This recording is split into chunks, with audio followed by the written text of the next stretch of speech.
Black Star Network is here. Hold no punches. I'm real revolutionary right now. Support this man, Black Media. He makes sure that our stories are told. Thank you for being the voice of Black America, Roland. I love y'all. All momentum we have now, we have to keep this going. The video looks phenomenal. See, this difference between Black Star Network and Black-owned media and something like CNN. You can't be Black-owned media and be scared. It's time to be smart. Bring your eyeballs home. You dig?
Today is Wednesday, April 17, 2024. Coming up on Roland Martin Unfiltered, streaming live on the Black Star Network. 3 Georgia County jailers are facing a lawsuit for standing by as a restrained inmate gets choked by a chain. We'll chat with civil rights attorney Harry Daniels. NBA player Jontay Porter suspended for life after a gambling investigation found he shared information and bet on games, including his own team.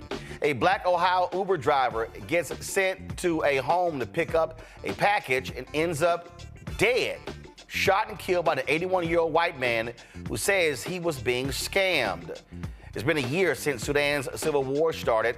With no end in sight, millions need humanitarian aid, facing acute levels of hunger and on the brink of famine. Also, Congressman Donald Payne of New Jersey is unconscious. He is in a hospital for the last 11 days after suffering a heart attack. Also, in our Tech Talk segment, Isaac Hayes, the founder of Fanbase, will join me. And we're going to talk about equity and what it means to actually have ownership. It was a conversation here with Jermaine Dupree, and I definitely want to break that thing down. It's time to bring the funk on Roland Martin Unfiltered on the Black Star Network. Let's go. He's got it.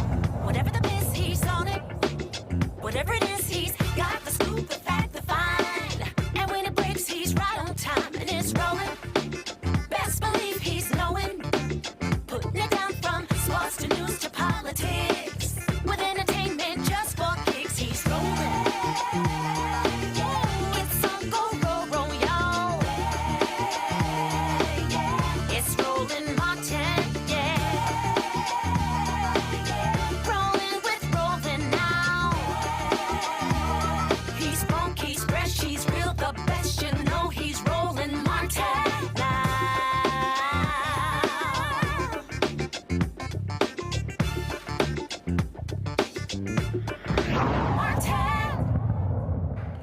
3 Georgia County jail guards are being sued for allegedly standing by while one of their colleagues appeared to choke a restrained inmate. The lawsuit claims officers, these 3 officers, first of all, did nothing to stop 60-year-old, first of all, to stop the officer from choking 37-year-old Tremar Harris, who was restrained in a chair. Joining me now is civil rights attorney Harry Daniels. Harry, we're showing the video as we speak, what actually took place. So your client is sitting in this chair, and first of all, why was he restrained? Well, he was restrained. They felt like he was acting out, and they wanted to restrain. Some purpose he was called, so it's called inside the jail. So essentially, they put him in a restraint chair, and I think he's supposed to be in a restraint chair. Okay, so he was restrained in the chair. Can you hear me, Roland? Yeah, I can hear you, Harry. And then all of a sudden, they come in and they start choking him with a chain? Yeah, they come in. At some point, he was able to free his right arm. Then you can see the camera. In situations, you have somebody watching. Actually, hold tight 1 second, Harry. Hold tight 1 second. Harry, hold tight 1 second. I know you're on a plane. Guys, do this here. His video is not working. So here's the piece. Get him on audio, and then we simply have him via audio. Let's do that. So this video is not working. Let's do him on FaceTime audio, and then we can chat with him. So again, I want us to roll the video from the top. Roll the video from the top. And so here you see this young man, Tremar Harris. So you see him there in the chair. There are 4 officers who are there. And then all of a sudden you see one of them putting a chain around his neck, and then he pulls on the chain. That makes no sense whatsoever. We're going to try to get Harry again on audio. And so I have my panel here, of course, Robert Patillo. He, of course, hosts People, Passion, Politics, News and Talk, 1380 WAOK out of Atlanta, who's also running for a judicial position there. Also, Rebecca Carruthers, Vice President, Fair Election Center, Washington, D.C., and Gavin Reynolds, contributor with The Root and former speechwriter for Vice President. Kamala Harris out of New Haven, Connecticut. We see numerous stories like this, Robert, where we have these jailers who do unconscionable things. In fact, the Department of Justice has put a number of wardens and jailers, put them in prison for their actions. And we have seen a lot of these stories out of Georgia. You're absolutely correct. And in that video, if you look very quickly at the beginning, the first jailer who turns around, you'll see a skull symbol with seems like a vertical American flag on the back of it. You see it right there, almost a Jason mask skull with the vertical American flag on there. That is a symbol that is very associated with white supremacist organizations. You'll see that often at Proud Boys rallies. You'll see that often at the Stop the Steal rallies, those sorts of rallies. So we have to also talk about the fact that we have these white supremacist organizations that have infiltrated law enforcement, and in many ways have become part and parcel of law enforcement leadership in this country. Probably about 6 years ago, we interviewed the Ku Klux Klan on our show. The international co-clerk of the Klondike Ku Klux Klan came on, Gene Wolfe, and he talked about the fact that they realized they could no longer operate the way that they had in the past. They could no longer wear the sheets and all those things, but they understood that they could infest our judiciary, they could infest law enforcement, they could infest our military. And we have to understand that these people are in positions of power around the country, and they are using their positions to harm and to belittle and to trample on the rights of African Americans. And as we talk a lot about, we have to do something about reforming our jail system in this country. People are spending entirely too much time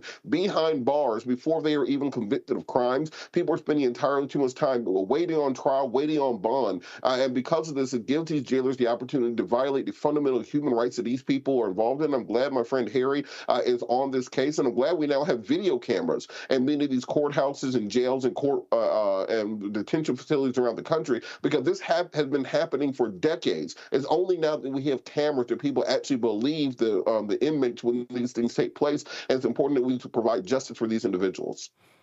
You know, I'm going to pull this story up here, Rebecca.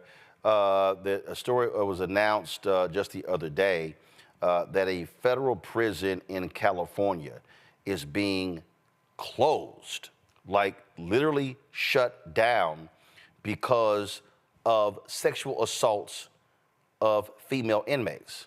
And that tells you right there how shameful this is.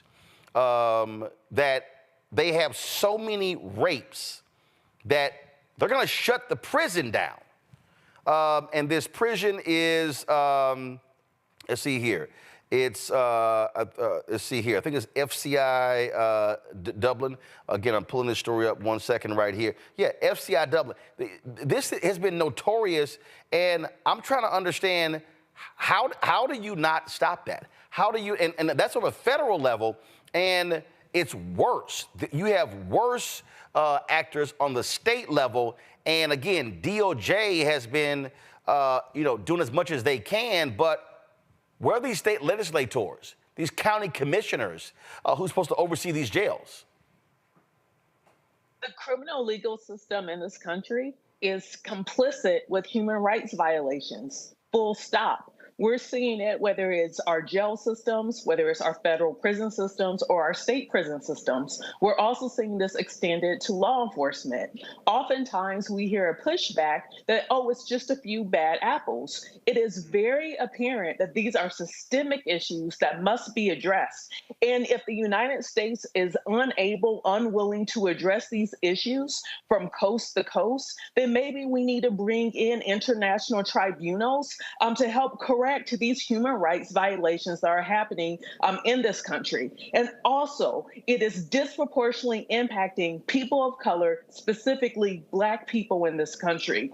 And right now, we still have people who tell us that these are just one-offs, that these things aren't happening across the board. But every night on this show, we run stories about something that's happening with the criminal legal system and its detrimental impact on Black folks in this country.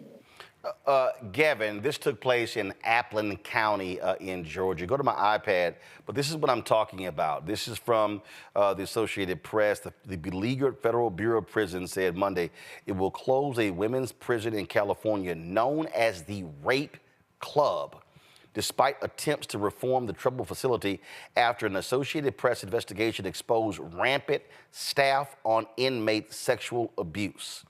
Bureau of Prisons Director Colette Peters said in a statement to the AAP that the agency had, quote, taken unprecedented steps and provided a tremendous amount of resources to address culture, recruitment, and retention, aging infrastructure, and most critical, employee misconduct. Despite these steps and resources, we have determined that FCI Dublin is not meeting expected standards and that the best course of action is to close the facility. This decision is being made after ongoing evaluation of the effectiveness of those unprecedented steps and additional resources. Here's nowhere in the statement, we're going to ensure that any person who works at that prison does not get hired anywhere else. I mean, you can sit here and talk about all this sort of stuff. These are individuals who flat out believe, oh, we can sexually abuse women without any repercussion whatsoever. And I'm gonna tell you the best way, if you truly want to slow down or stop these things, and we said the same thing about cops, start putting their asses in prison.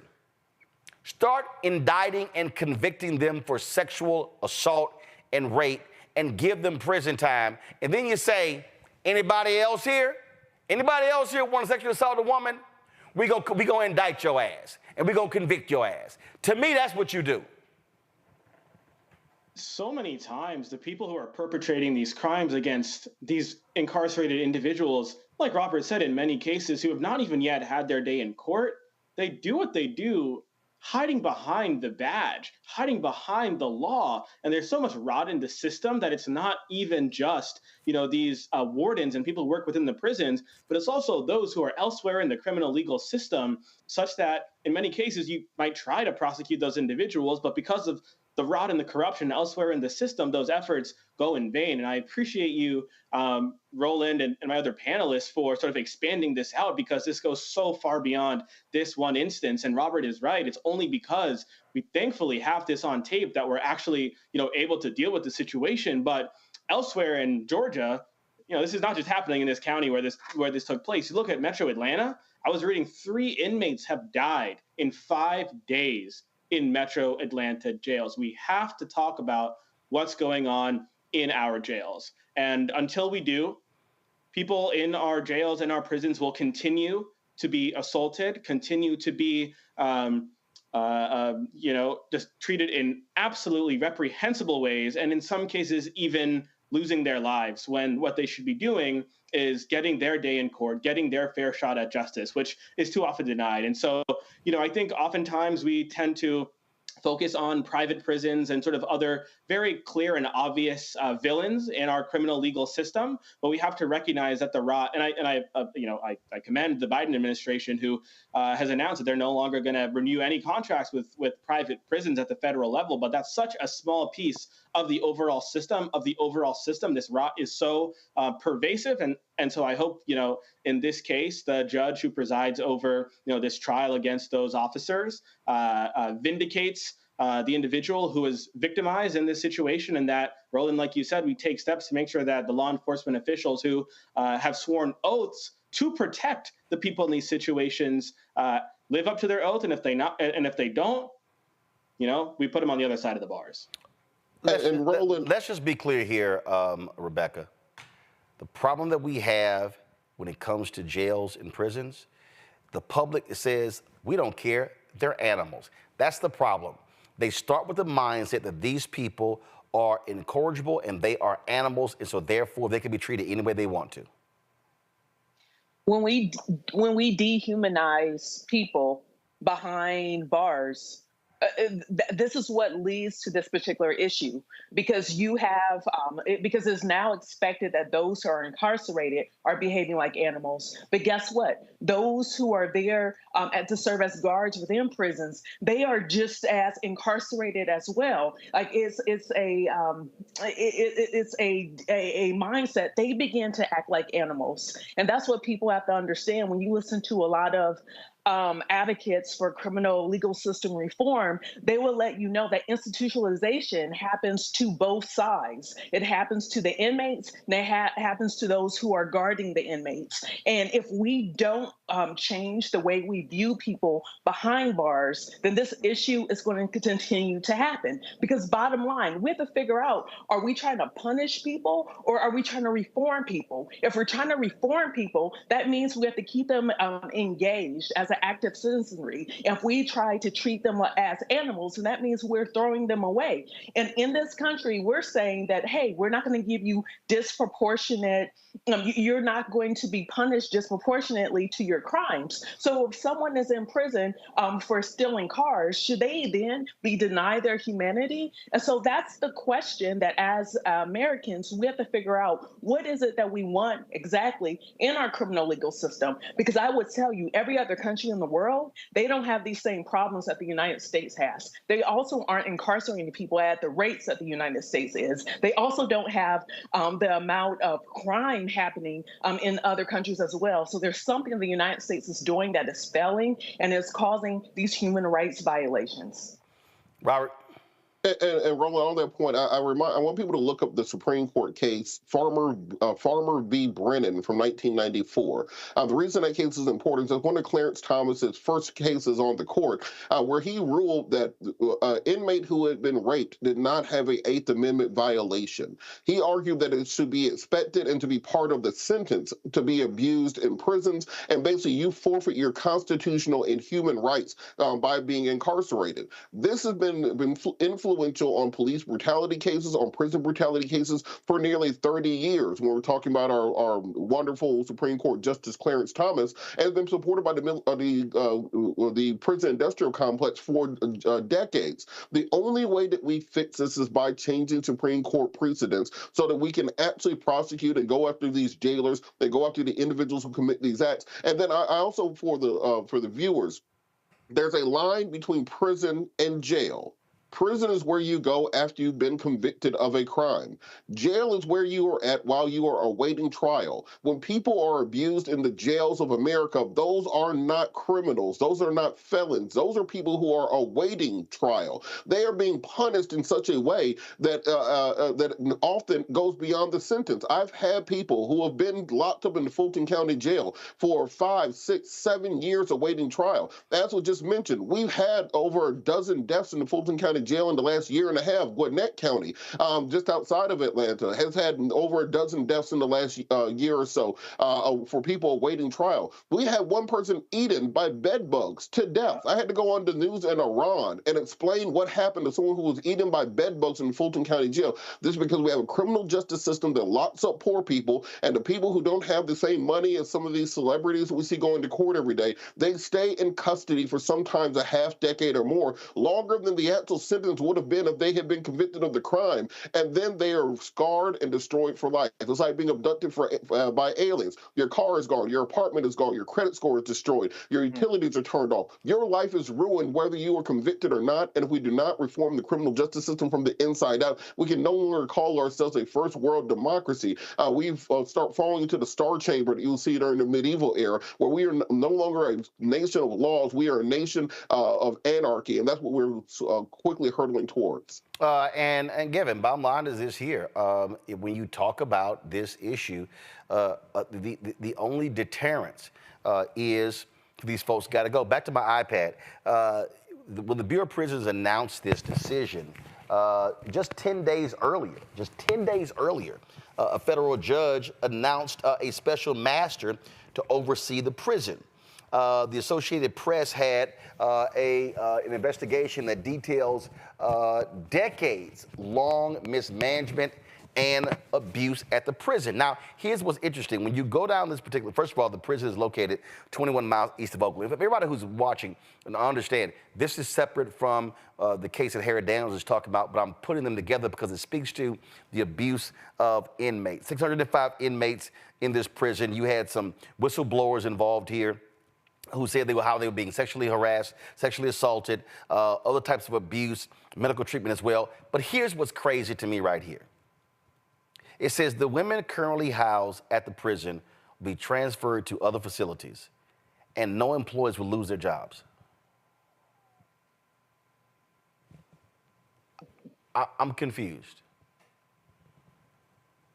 If you can't fix the problem, if they're clearly are not listing why are they keeping their jobs? Now, what you had here was, you had in this same place, you had several people who were prosecuted. Since 2001, back to about 2021, 8 FCI Dublin employees have been charged with sexually abusing inmates. 5 have pleaded guilty. 2 were convicted at trial, including the former warden, Ray Garcia. Another case is pending. Okay, Gavin, this is where I'm confused. 8 decades of abuse, decades of mismanagement, and no employees will lose their jobs. So, what the hell?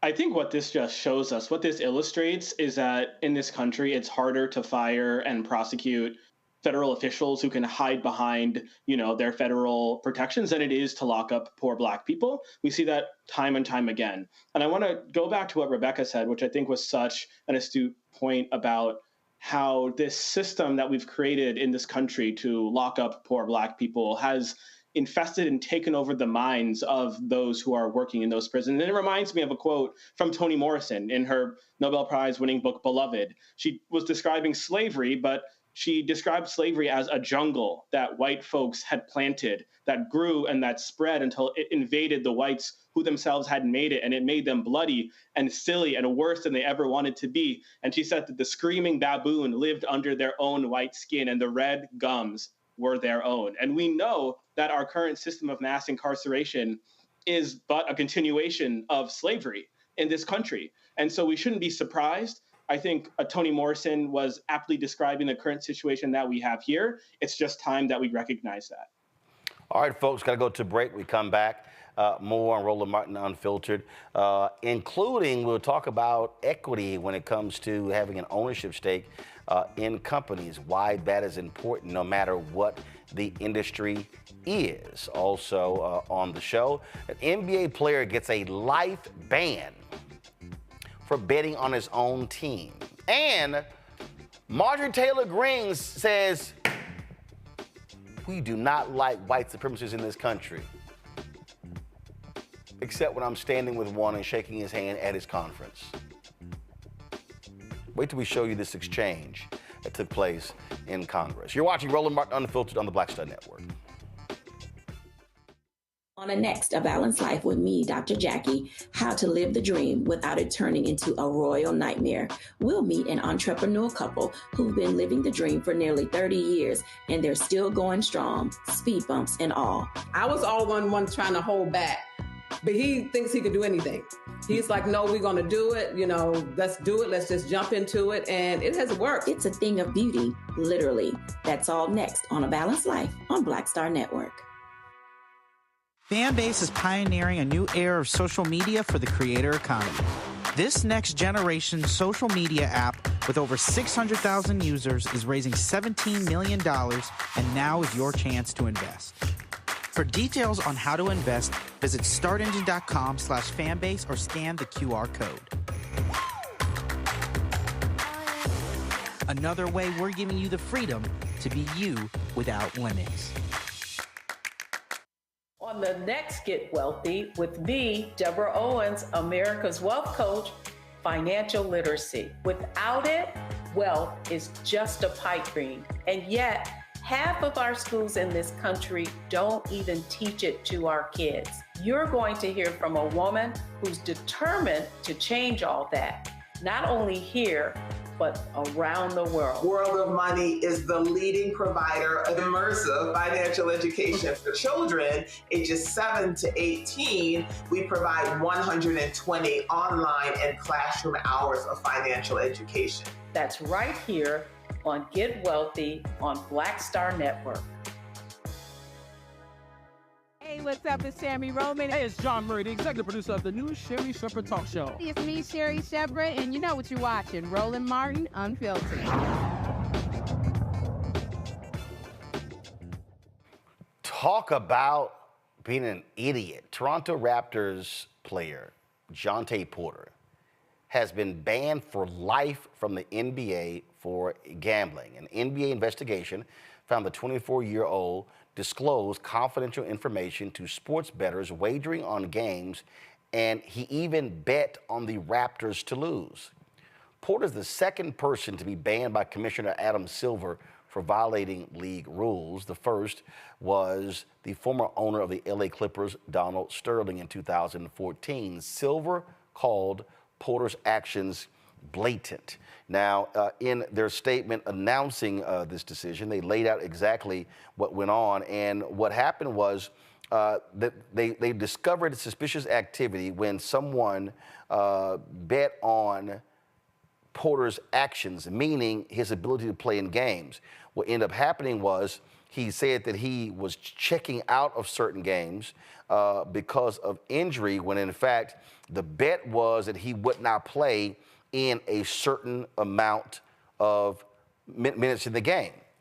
So someone who, according to the NBA, that Porter told someone who he knew was a bettor of games what he was going to do, and that person bet $80,000 on Porter's essentially game in action.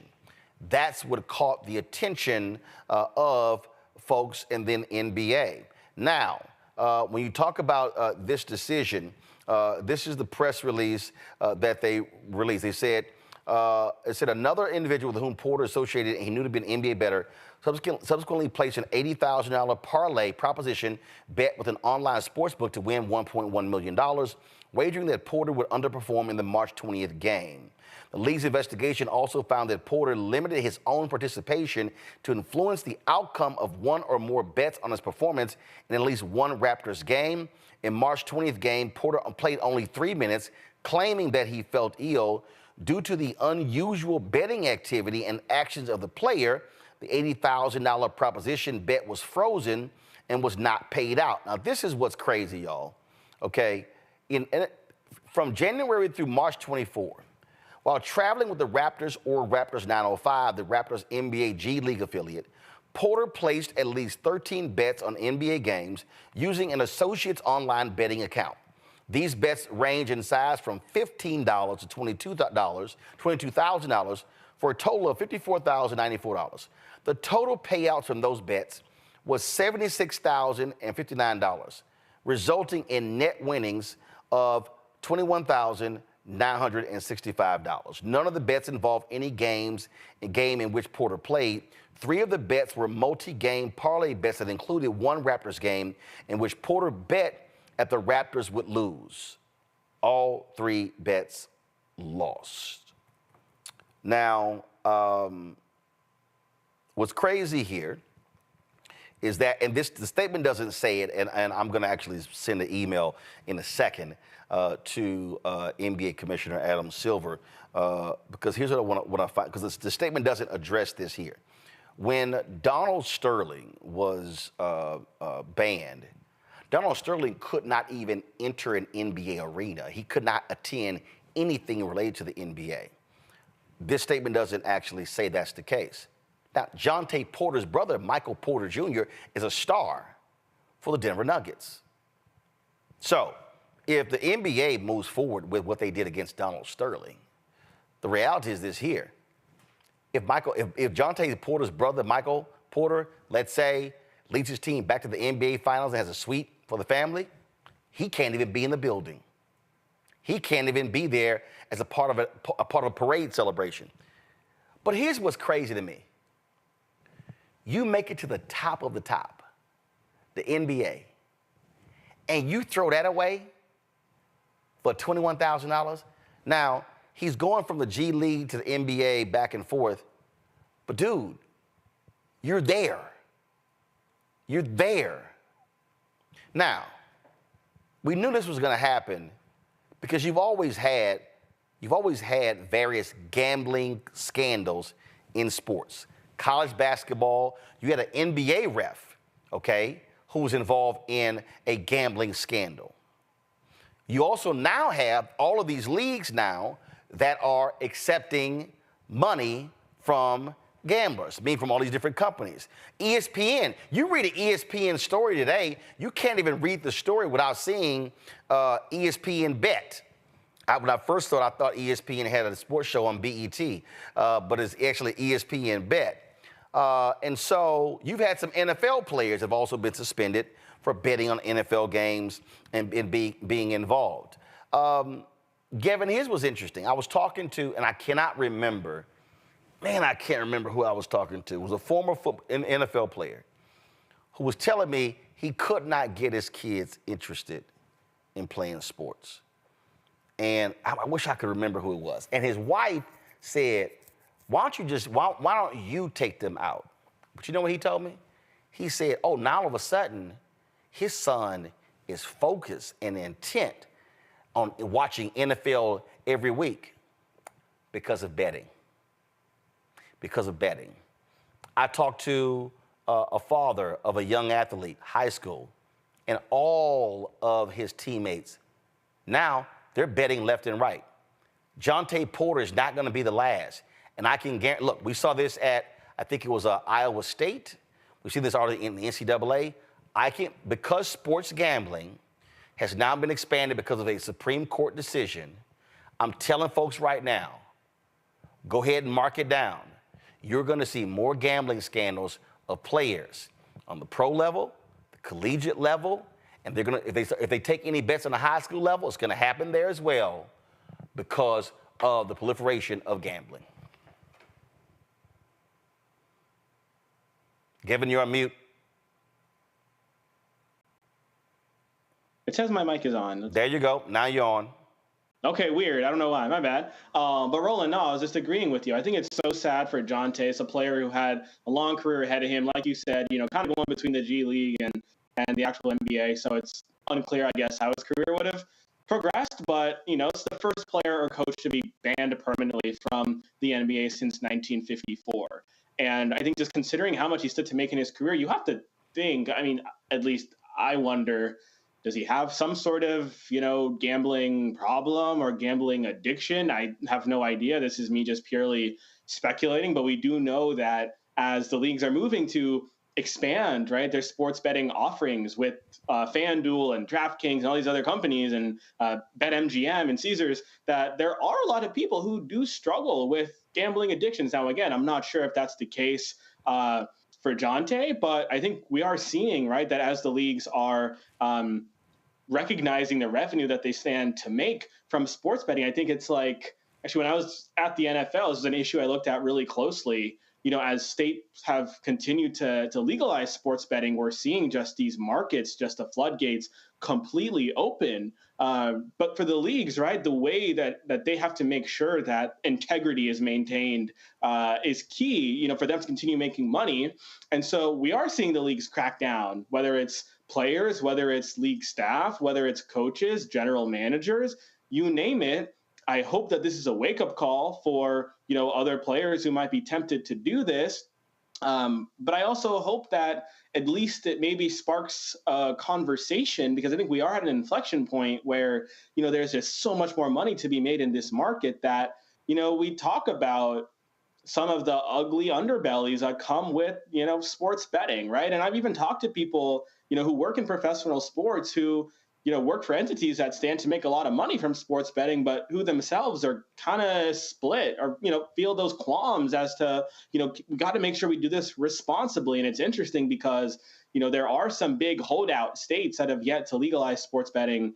And for them, Texas, Georgia come to mind.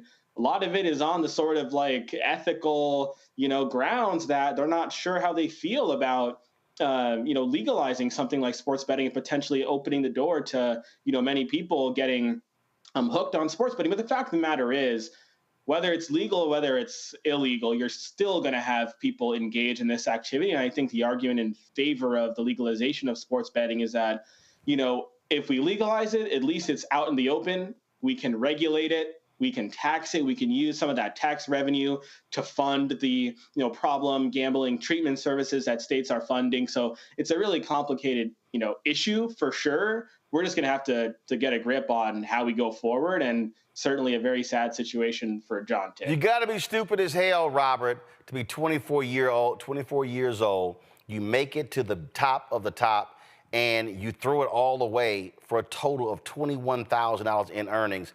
I can guarantee you that Jontay is not going to be in a position where he could potentially land a job earning him millions of dollars a year if he had continued to get better in the NBA. Well, you know, I blame the league on this because they're now talking. They had the All-Star game in Las Vegas. They had the in-season tournament in Las Vegas. As you said, there's a BetMGM, DraftKings, something banner on every square inch of the NBA playoffs and the play-in tournament, the mid-season tournament, and everything else. And it was easy to punish Jontay Porter because nobody knows who the hell he is. But let's say it's a different situation. Let's say that this was Steph Curry or Kevin Durant or Luka Doncic. Do you think the league really would have suspended them from life for this? No, they would not have. But first of all, but those players. No, I disagree. I'm telling you right now. Okay, the one way for your league to die is if people believe the outcome has already been determined. If Kyrie Irving or Luka Doncic or Draymond Green, if they were busted betting on games, they're gone.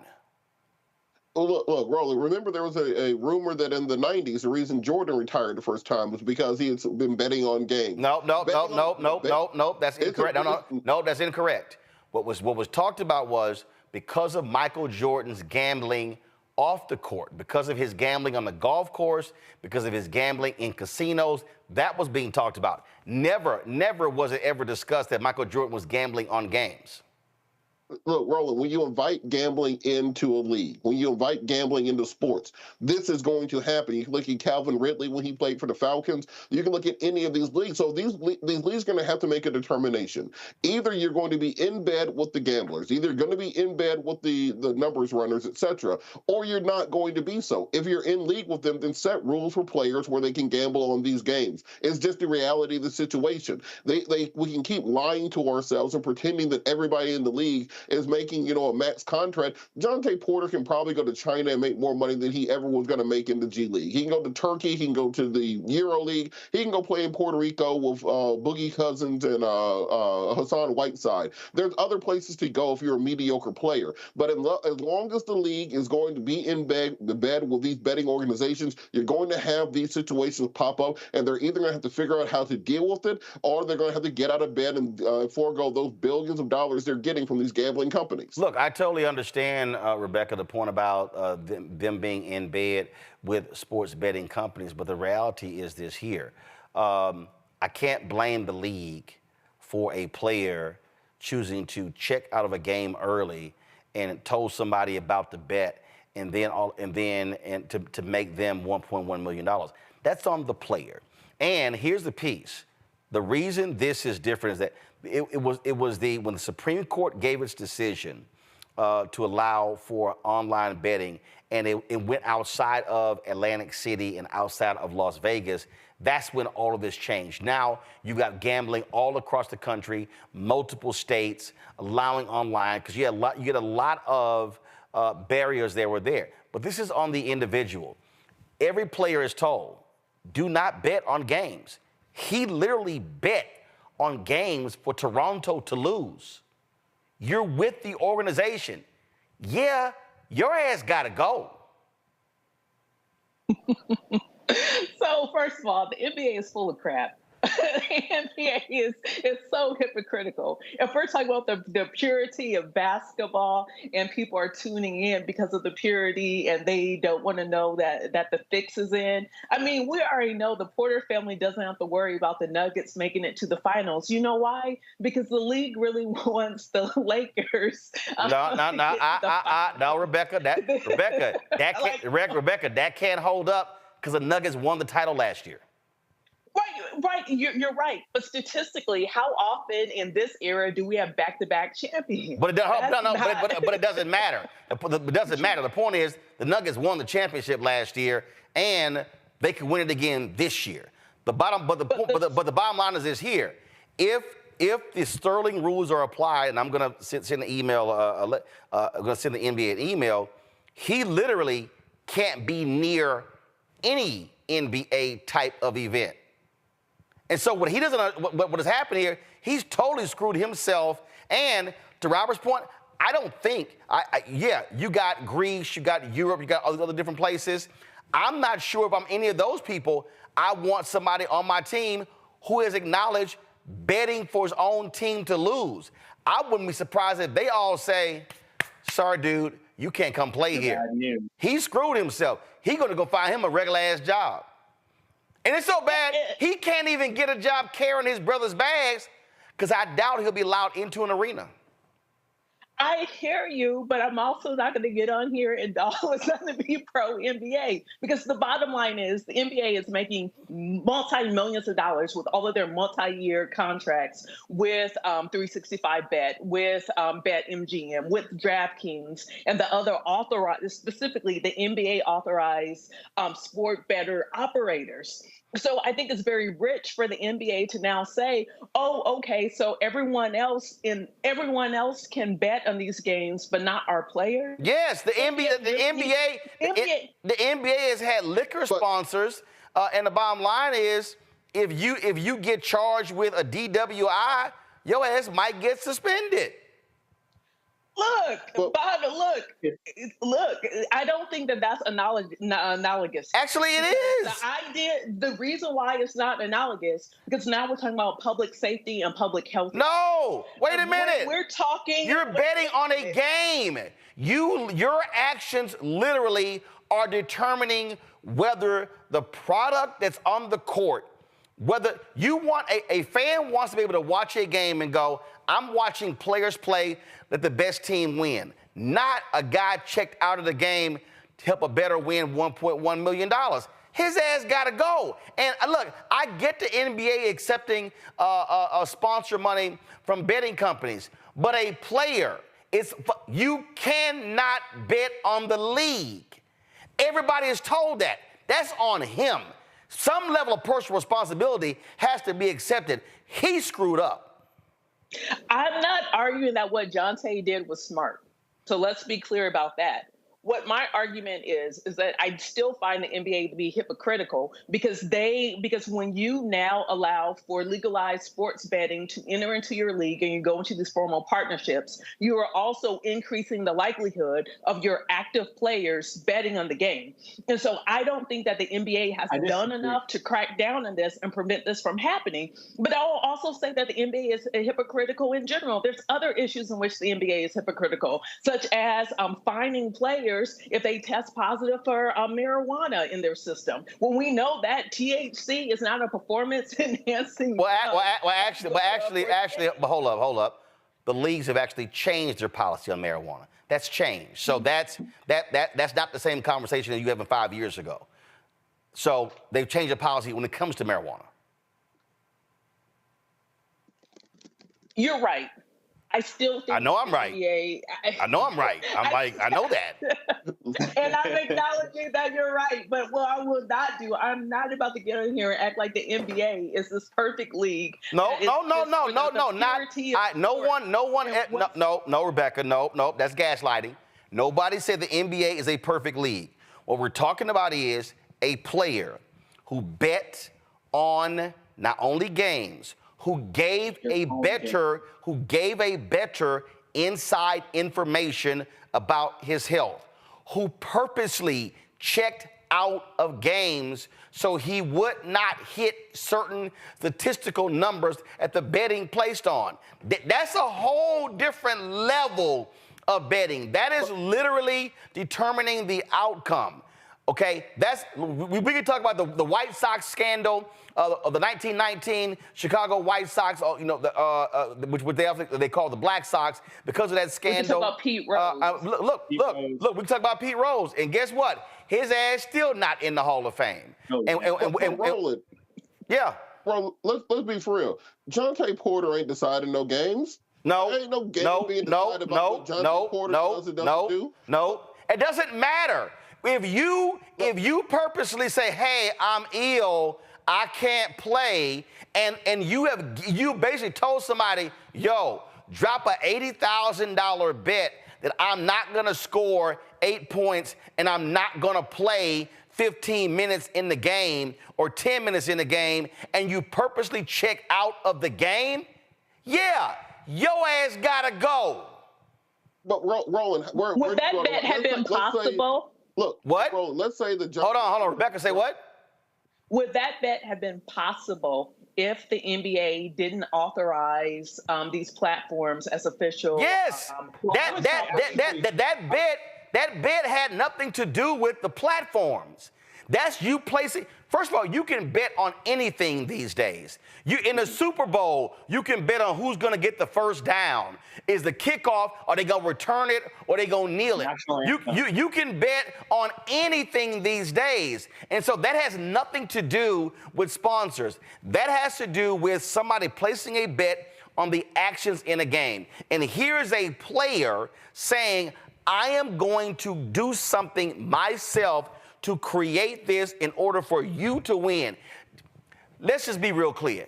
Don't nobody place this is how dumb Jontay Porter is, okay? This is how dumb he is. You tell your boy, go ahead and place an $80,000 bet that I'm not going to play 10 minutes. And your ass go in the game and check out after 3, I'm ill. And a betting company, and let's be real clear, the betting companies got better investigators than the FBI because they actually hire former FBI agents. And they going, wait a minute, to Robert's point, who the hell betting on lame-ass Jontay Porter? Then they didn't bet $8. They bet $80,000. That's what we call a highly unusual and suspect bet. That this player who's not a major player, a bench player bouncing between the G League and the NBA, is not going to play a certain number of minutes. That's what a company said, yeah, we're not going to pay this out. We're going to check this thing out. That's how his dumb ass got busted. Gavin, he should have got kicked out for being that stupid. Yeah, what I was going to say, like in response to Rebecca's point, I actually would argue that now that sports betting is legal, it actually makes it a lot easier to detect these sorts of things. And so players should actually be like cognizant of the fact that if they are making these bets, that they're probably going to be found out. And so, yeah, so any sort of like problem gambling or addiction that Jontay might have aside, yeah, he's there are many words I could use to describe his actions and describe him, but I can say for me, when I worked for the NFL, there was one policy that the league made abundantly clear for us as just mere employees who were making however much money we were making, and that's don't you dare bet on any sporting event. So you're telling me that you're a player, you're about to go bet not only on some random game, but your own game and your own performance? Now that sports betting is legalized and these companies, like you said, Roland, have people who work for them who are scanning and looking for, these different bets that are happening. Nah. But Roland, one point that I do want to make is that part of my issue also with this is that gambling addiction is a medical condition. And the league has to treat it as such. It's not just he's making a bad decision. Your brain is rewired when you have a gambling addiction issue. You need medical treatment. And instead of suspending him for life, I'd rather the league had made an example of him by making him go to treatment, making him become reformed, and using him as an ambassador to other players and to the public writ large. Because while you're pumping these millions of dollars into advertising campaigns with Kevin Hart and The Rock and all these other entertainers and athletes to get people gambling more, you need to be doing something on the other side, not just a little token they put in, the little disclaimer at the end of the commercial saying, if you have an addiction problem, call this 1-800 number. Really investing in and using Jontay Porter as a mechanism to teach people about gambling addiction. Let's say that Jontay's brother, he has happened to see him fall down a flight of stairs right before the game against the Lakers on this weekend, and then he decides to gamble on that. How the hell would the NBA police that? You're diving down a rabbit hole that really doesn't have an end. Actually, trying to make these things go, try to get some treatment. Actually, you're not diving down a rabbit hole. The bottom line is, listen, anybody who understands the NBA, okay, when we talk about investigations, we talk about knowing who's doing what. I can tell you right now, I know for a fact that NBA and NFL security, they are better than the Secret Service. Oh, Roland, I mean, the head of player investigations is the former head of the ATF. And the point here, see, this ain't no just, dude walking around chomping on a hot dog, barely hanging over his belt. No, they know when a player comes to a team like this here, we already know what your ass been doing. They know, their investigators are on point. Here's what the example is going to be. The example is going to be to any other NBA player. F around, you're going to find out. And what you're about to do, you mentioned Calvin Ridley. Ask his ass how it felt to sit at home for a year not getting that NFL check. Oh, he was repenting. He came back, had a great year, got a big contract. But ask them other players. I'm telling you right now, NHL players, baseball players, NFL players, soccer players. Hey, I don't care who you are. Jontay Porter's name is going to, his picture is going to be like a poster like at the post office. It's going to be in every locker room. Act a fool, and your ass going to go right alongside Jontay Porter. And all I'm saying is to any athlete out there, in fact, if I pull up, that was a brother, his nickname was Headache. He played for Arizona State. It was a point shaving scandal. Headache, literally, he was out of Dallas. That brother, he could have played years in the NBA. But he took that money point shaving in college and never got there. And if you go to Netflix, you will see the special. To this day, he regrets that decision. He cost himself millions over a few $1,000s.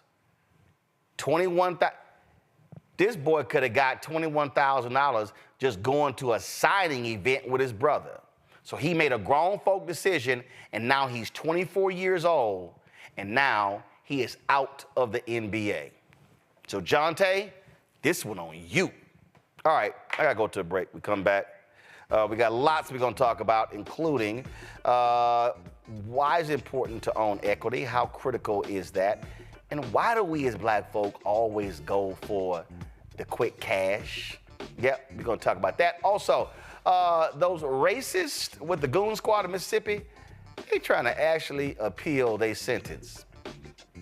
Good luck. You're watching Roland Martin Unfiltered on the Black Star Network. Support us in what we do. Join the Bring the Funk fan club. Our goal is to get 20,000 of our fans contributing on average $50 a year. That is $4.13 a month, 13 cents a day. You can do so by, again, sending a check to P.O. Box 57196, Washington, D.C., 20037-0196. Cash App, $RM Unfiltered. PayPal, R Martin Unfiltered. Venmo is RM Unfiltered. Zelle, Roland at RolandSMartin.com, Roland at RolandMartinUnfiltered.com. We'll be right back.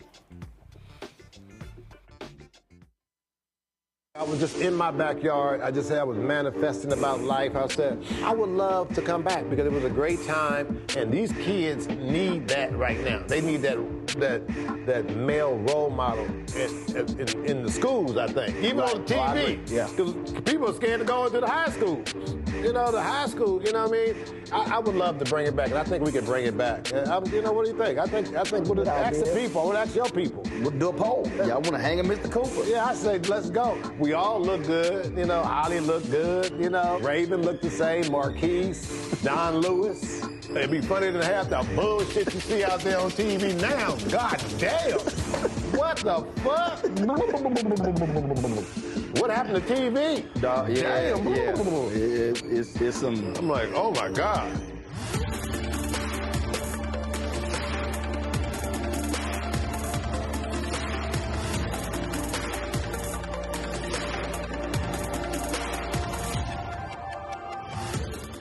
Fanbase is pioneering a new era of social media for the creator economy. This next-generation social media app with over 600,000 users is raising $17 million, and now is your chance to invest. For details on how to invest, visit startengine.com/fanbase or scan the QR code. Another way we're giving you the freedom to be you without limits.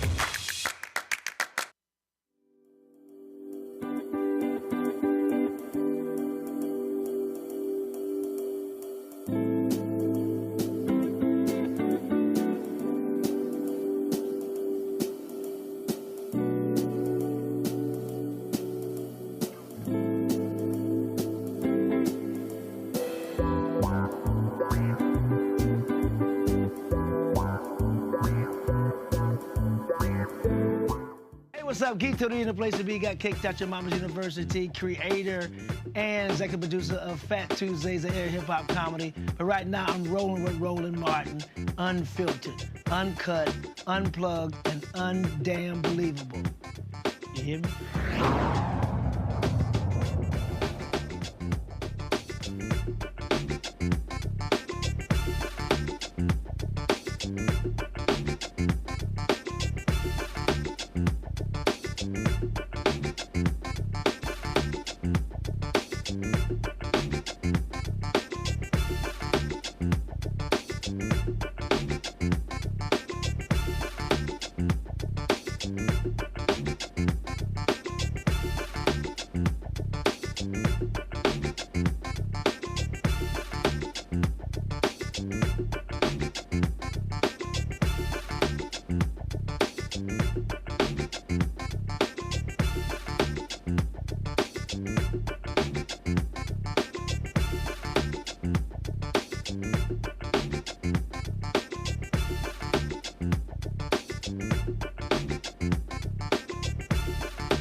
The reported leader of Mississippi's Goon Squad is appealing his state and federal sentences for torturing two black men in 2023. Brett McAlpin, a former Rankin County, Mississippi deputy, was one of 6 law enforcement officers who pleaded guilty to brutally assaulting Michael Jenkins and Eddie Parker. U.S. District Judge Tom Lee sentenced McAlpin to 27.5 years in prison on March 21st and 15 years on state charges on April 10th. McAlpin's attorneys say his client should have gotten less time than Hunter Elwood, who shot Jenkins in the mouth. Elwood is serving 20 years. All right, folks, let's talk about what is happening in the Sudan. It is one of the stories that does not get the same level of attention as what's happening in Ukraine or even Israel and Gaza. More than a year ago, Sudan's civil war began. According to humanitarian organizations, the East African country now has the world's largest displacement crisis. The fighting has forced more than 8 million people to flee their homes in the past year. The majority of the country needs humanitarian assistance, and there's a risk of famine. Groups estimate the conflict has killed at least 14,000 people, but the actual number could be much higher. National security and foreign policy expert Asha Castleberry Hernandez joins us right now. I'm glad to have you here. For folks who don't know, what's going on here? Because people also don't realize that the country actually was split into 2 countries. Yes, Roland, thank you so much for having me today. Yes, it was split between 2 countries. In fact, that development was actually historic to me because I was actually at the United Nations when that happened, working at the Security Council under the Obama administration, representing the U.S. mission to the United Nations. So Sudan and South Sudan were split in between the 2. And after that development, unfortunately, Omar Bashir, the head of the leadership of Sudan, just continue to pursue oppressive policies against South Sudan, exacerbating humanitarian conditions, also creating more tensions between the 2 forces, which is RSF and SAF. So what you're starting to see is just a rollout of all those oppressive policies and the outcomes that are spilling into a decade later, which is, going into 2022, where ongoing tensions between these 2 efforts where they tried to merge the 2, but unfortunately, the international community was just pretty much distracted with other conflicts, deprioritizing this one. So in terms of what actually is the conflict? Who's battling who, and what external forces are trying to mediate or stop what's happening? Yes, thank you for the question. So the regional security forces, which represents Sudan, is battling the Sudanese armed forces, which accuse them of pursuing a coup against Omar al-Bashir and made many attempts beyond that point. So those 2 are going back and forth. And what you're seeing in terms of external influences or support is coming from different countries like Russia and UAE, where they're propping up the RSF. The United States even tried to work very closely with the 2 to call on some sort of ceasefire in terms of the fighting, like you had in April 2023, where Secretary of State Anthony Blinken came in and spoke with the RSF leadership to call off the fighting. But unfortunately, that those negotiations continue, but again, it lost attention by October 23 because we know what happened in October 2023, which was the Israel-Hamas conflict. Questions from the panel. Gavin, you're first. Asha, thank you very much for joining us and for shedding light on the situation. I think it's really sad that you alluded to it. I mean, I think the mainstream media has largely ignored this conflict, even going back before October, I feel like. So thank you for being here to educate all of us. And Roland, thank you for making sure we talk about this issue. So Asha, I think my question for you is, I think reflexively, we see a situation like this playing out and, I think rightfully wonder what the U.S., what other countries can do for the people who are in this situation, whether that's aid or sort of other assistance. However, at the same time, we know that oftentimes the way the West sort of approaches aid and humanitarian relief can often be kind of problematic. And so I'm just wondering if you have any thoughts that you can share with us about how you see the role of the United States and other Western nations in supporting folks in this situation and similar ones.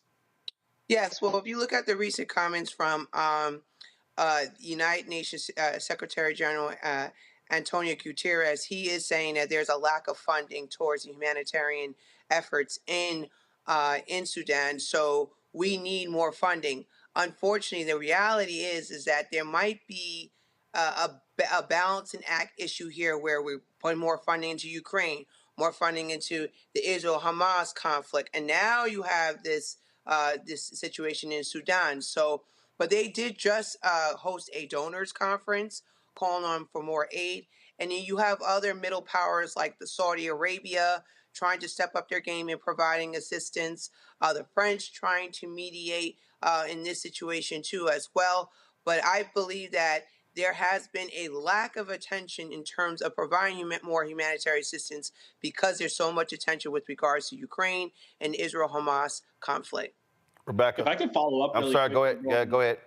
Yeah, quick follow-up question on that, Asha. So I remember hearing from another expert on the region talk about how, in many cases, unfortunately, like aid that gets sent to African nations can sometimes not actually reach the people who need it most. The aid might go toward United States-based, contractors who then sort of go into the region and kind of can spend the money as they see fit. So I guess I'm wondering if you could sort of help me understand and perhaps help, the listeners understand when we talk about aid, like what is really the flow, right, of resources and how can we make sure that that aid actually goes to the people in the places that need it most?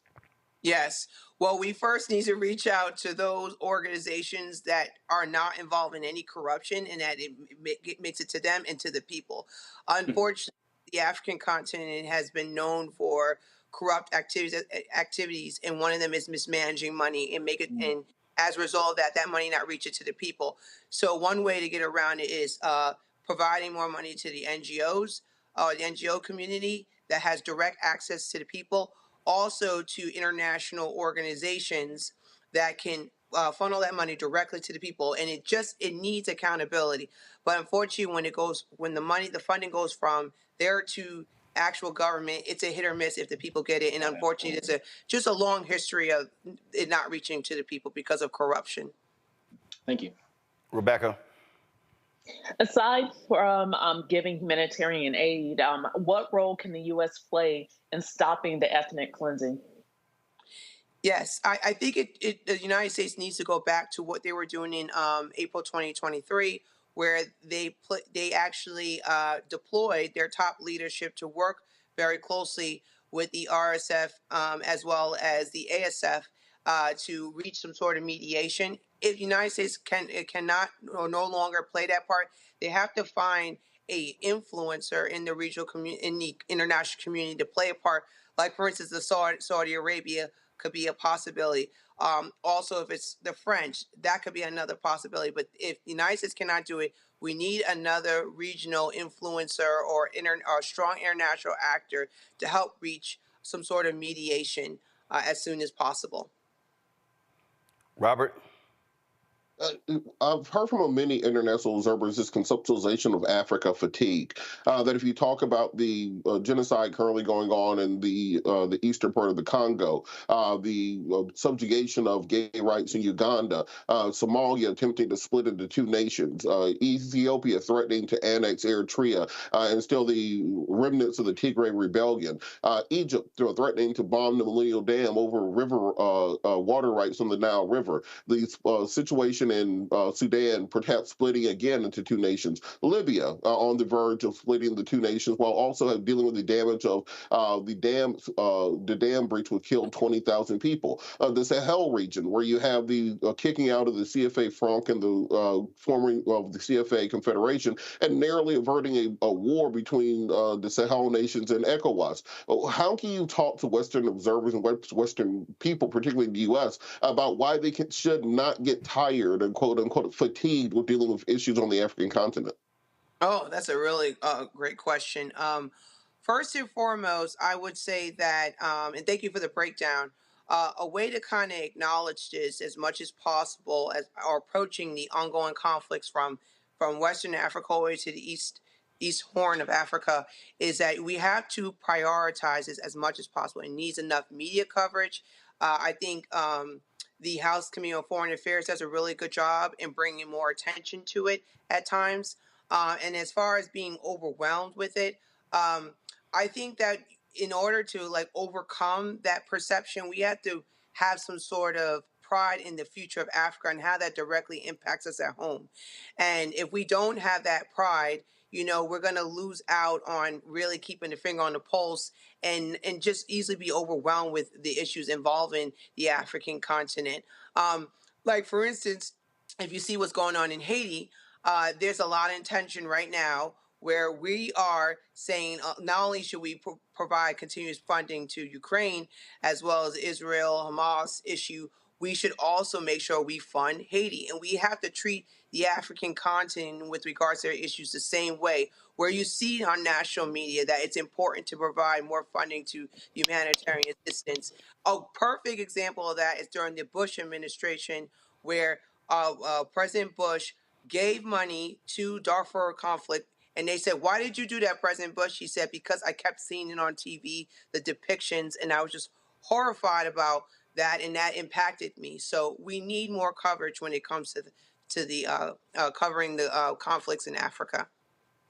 And just brief follow up, really quickly. What impact do you think the Chinese investment in Africa should have? We've seen in the last decade through the Chinese Belt and Road Initiative, the New Silk Road, building ports around Africa, building parliament buildings, airports, etc., creating this system where they will have access to the rare earth elements and the resources of the future through these debt traps that are happening internationally. For American audiences, can you explain the importance of this geopolitical battle between the United States for hegemonic control over the African continent, particularly them having the youngest population on Earth? The second half of this century will be the African century, the average population being 19 years old on the continent. I love the question. In fact, I forgot to mention that as the role of the PRC or the Chinese in the continent. The PRC has been able to use their Belt and Road Initiative as a way to leverage political affairs over these different countries in Africa. And in fact, as a first order, second order effect, United States has been their influence towards these different conflicts has been undermined because of the fact that Chinese has been effectively been able to place their strategic political interests over the African countries because of the investments coming from the BRI. Now, what we're seeing, not only you said, okay, you have these high interest rate diplomacy debt traps, we're also seeing the quality of the BRI has significantly deteriorated in many ways to where some of the African countries are getting sick and tired of BRI projects. A good case analysis of that is right now in Kenya, where they first started their BRI. You're seeing the issues involving environmental effects, where it's hurting the local environment. So that is very significant to know because, again, the PRC has been able to leverage the BRI over these countries with more influence when it comes to the political decision making when these conflicts break out. And you will see where some of the leadership in these African countries will even go to the PRC before the United States for advice on how do I move forward with this conflict or this issue I'm having in my own country. All right, then. Well, hopefully we will see some positive development there. Asha, we appreciate it. Thanks a lot. Thank you. All right, folks, we'll be back more right here on Roland Martin Unfiltered, including President Biden releases $60 million in aid to Haiti. It's about time. You're watching Roland Martin Unfiltered on the Black Star Network. Next on the Black Table with me, Greg Carr. The enormous impact of race, education, and affirmative action in America, and how, believe it or not, white America is starting to feel a little bit of the pain. Dr. Natasha Waraku joins us with a case study of one suburban community and how it reacted when the minority students started to excel. Most people didn't say this explicitly, but was that, the academics standards are getting higher in part because of the Asian kids, and that is making our kids really stressed out. So we need to reduce the amount of homework teachers are allowed to assign. She shares a perspective that you don't want to miss. That's on the next Black Table, only on the Black Star Network. On the next A Balanced Life with me, Dr. Jackie, how to live the dream without it turning into a royal nightmare. We'll meet an entrepreneurial couple who've been living the dream for nearly 30 years, and they're still going strong, speed bumps and all. I was all one trying to hold back, but he thinks he could do anything. He's like, no, we're going to do it. Let's do it. Let's just jump into it. And it has worked. It's a thing of beauty, literally. That's all next on A Balanced Life on Black Star Network. Hey, what's up, y'all? I'm Devon Frank. I'm Dr. Robin B., pharmacist and fitness coach, and you're watching Roland Martin Unfiltered. The Biden administration is providing $60 million in assistance to Haiti. The bulk of the funds are slated to go towards equipment and training for a multinational police force headed by Kenya to help the Haitian police battle gangs. President Biden's order came after a new 9-member transitional presidential council became official, and Prime Minister Ariel Henry's government published an executive order in the Port-au-Prince establishing the new governing framework. Gangs have been in control of the Caribbean countries since the 2021 assassination of Haitian President Jovenel Moise. All right, folks, let's go to this next story. Y'all gonna love this one here. Now, we all know Congresswoman Marjorie Taylor Greene is an absolutely nutcase. That child lied more than Donald Trump, but you're gonna love this one here, y'all. During an oversight committee hearing today, she actually tried to say that she does not support white nationalists. Take a little time to respond to some misinformation that has been spread here. Mr. Snyder, you said in your opening statement that the fact that there are neo-Nazis in the Ukrainian military is disinformation, a disinformation trope, and a Russian denazification meme. Mr. Chairman, I'd like to submit for the record this 2021 Time Magazine article titled "How a White Supremacist Militia Uses Facebook to Radicalize and Train New Members" about the Ukrainian neo-Nazi Azov Battalion. Without objections ordered. Thank you. Time also put together a piece only 3 years ago, and it's quite an extensive video that gives full information about the Nazis in Ukraine and their recruitment efforts that go all around the world. It's amazing to me that just in a few years' time, it's now considered misinformation to talk about the Nazis in Ukraine. I'd like to quote the article.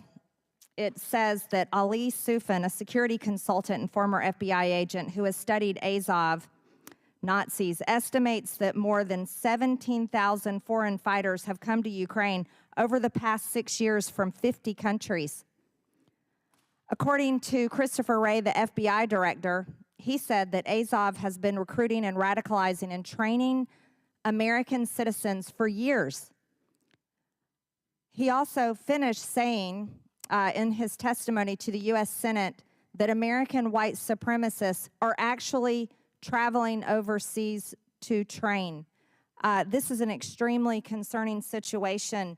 I don't think anyone in the United States government, Americans, do not support actual Nazis or white supremacists. I know I certainly do not. Do not. Well, Congressman Maxwell Frost, he's like, yeah, we ain't having none of that. Just now talk about disavowing white supremacists when in 2022 she spoke at an event led by white supremacist and white nationalist Nick Fuentes, and when asked about it, doubled down on it and said, we're gonna focus on people, not labels. So get out of here with that damn hypocrisy. And Dr. Snyder, I'm gonna give you some time to respond. Go ahead. First of all, I'd like to thank the representative from Georgia by making clear with her comments and with her person that any discussion of political warfare has to include Russia, Ukraine, and America. She's just demonstrated that point, I think, very powerfully. On the question of Nazis, I've written 2 books as a historian about Nazis and the Holocaust. On the question of Ukrainian nationalism, I am the leading scholar of that subject in North America and have been writing about it for 20 years. If the chamber is interested in the degree of far-right participation in Ukrainian politics, you can be assured that no far-right party has ever crossed 3% in Ukrainian election. So of course there are bad people in it. All right, so here's what's interesting. She talks about, oh, no, you know, we don't, no one in the government supports white supremacists. Maxwell Frost hits her back. Is this you, Marjorie? Is this you shaking hands with noted white supremacists? Pull audio up. With noted white supremacists, Dick Fuentes, speaking at his conference? Ooh, it's amazing how people forget these things, that there's actual video. Rebecca?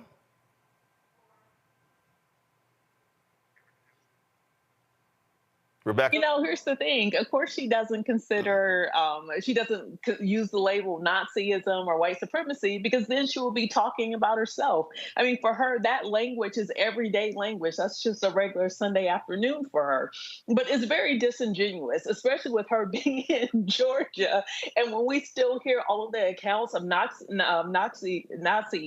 that occurs in Georgia, when we still hear about, I think that young man last year who was found lynched, and no one seemed to understand how he could have been found lynched. You know, so it's so disingenuous, but you know, she's one of those people we simply do not take seriously, because she's made it very clear that her views are very white nationalist, and she is part of the white nationalist wing of the Republican Party.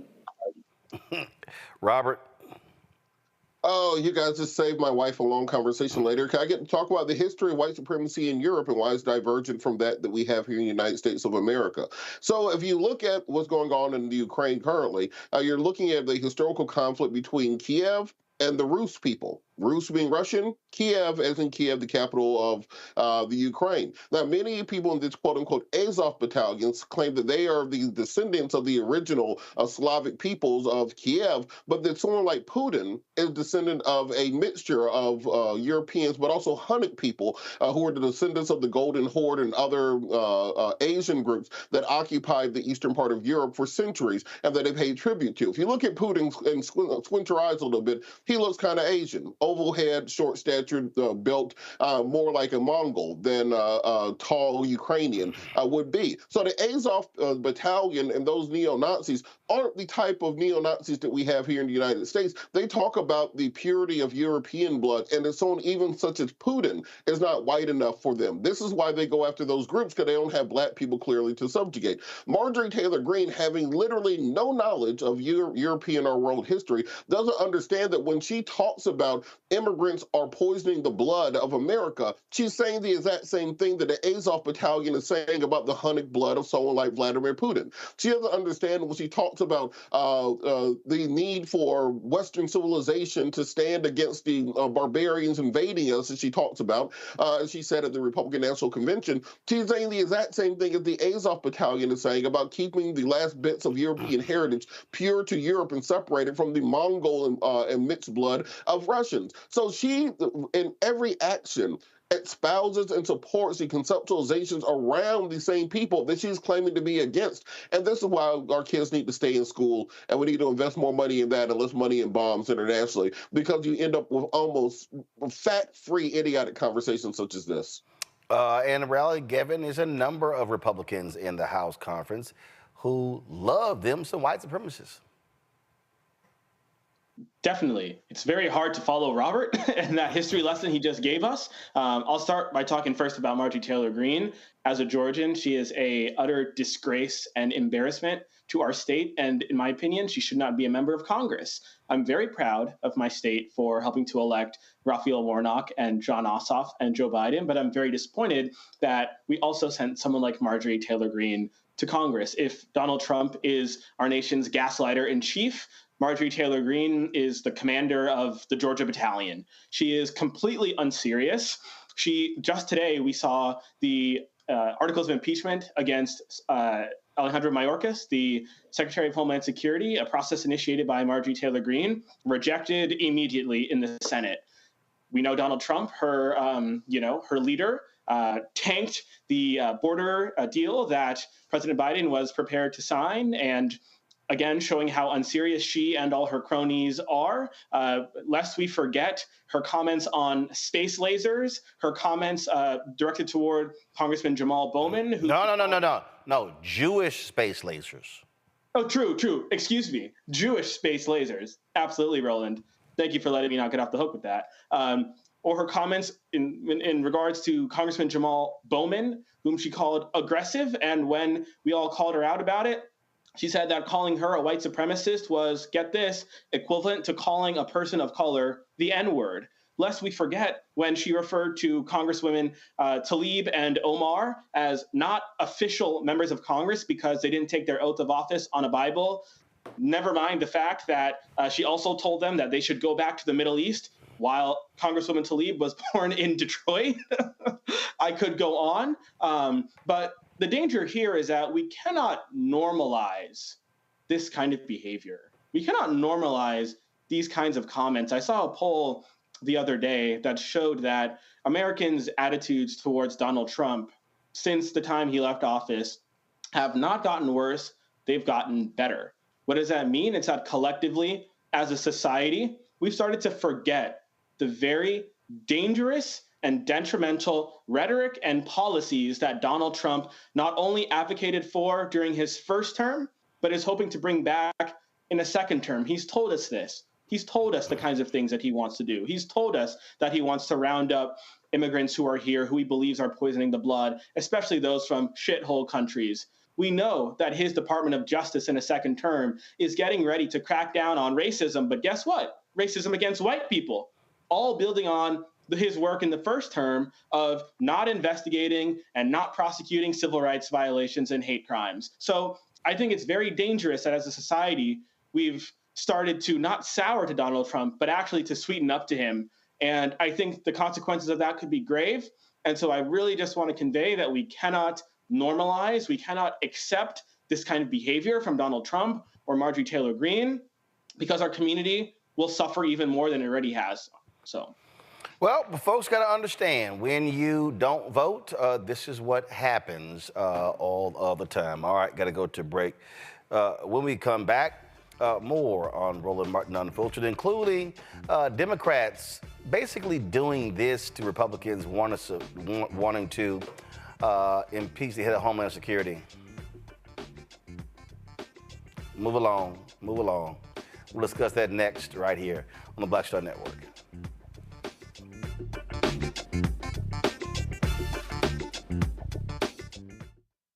On the next Get Wealthy with me, Deborah Owens, America's Wealth Coach, financial literacy. Without it, wealth is just a pipe dream. And yet, half of our schools in this country don't even teach it to our kids. You're going to hear from a woman who's determined to change all that, not only here, but around the world. World of Money is the leading provider of immersive financial education for children ages 7 to 18. We provide 120 online and classroom hours of financial education. That's right here on Get Wealthy on Black Star Network. On the next A Balanced Life with me, Dr. Jackie, how to live the dream without it turning into a royal nightmare. We'll meet an entrepreneurial couple who've been living the dream for nearly 30 years, and they're still going strong, speed bumps and all. I was all one trying to hold back, but he thinks he can do anything. He's like, no, we're going to do it. You know, let's do it. Let's just jump into it. And it has worked. It's a thing of beauty, literally. That's all next on A Balanced Life on Black Star Network.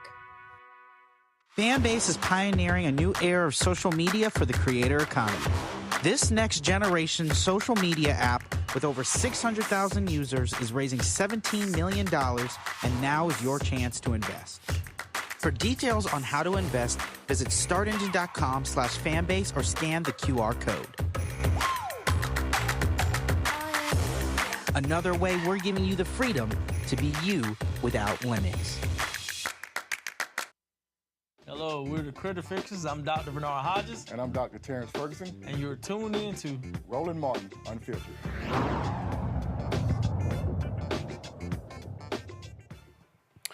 You know what? There is nothing like watching Republicans make a total fool out of themselves, and especially head fool Ted Cruz.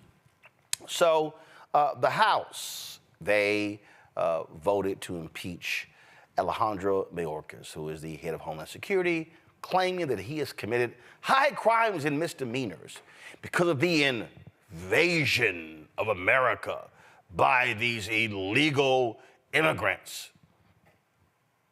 Well, Democrats are like, yeah, all right. So they walked over the impeachment stuff today, and so the trial began today. I think some high school trials lasted longer than this one. If you want to see somebody get owned, and it's whenever I get to see Senator Ted Cruz of Texas gets owned, because he is absolutely awful, and I certainly hope Congressman Colin Allred beats him. Watch this today on the floor of the Senate. A quorum is present. The Senate is considering the point of order presented by the Majority Leader. President. Senator from Texas. Madam President, I rise to make a motion. The Majority Leader has argued that Secretary Mayorkas' defiance of federal immigration law and active aiding and abetting of the worst criminal invasion in our nation's history does not constitute a high crime or misdemeanor. He has presented no argument on that question. He has presented no briefing on that question, and the position is directly contrary to the Constitution, to the original understanding of the Constitution at the time it was ratified, and to the explicit position of the Biden Department of Justice as argued before the Supreme Court of the United States. The Majority Leader's position is asking members of this Senate to vote on political expediency to avoid listening to arguments. The only rational way to resolve this question is actually to debate it, to consider the Constitution and consider the law. The senator will recognize that the Senate is in a non-debatable position. The senator has a right to offer his point of order, or his motion, but we are in a non-debatable position. And my motion is to change that so that we can actually debate the law if senators care what the Constitution and law says. I therefore move that the Senate proceed to closed session to allow for deliberation on the question as required by impeachment rules. I'm not talking about the A&M fans. Those expectations. In our previous consent request, we gave your side a chance for debate in public, where it should be, and your side objected. We are moving forward.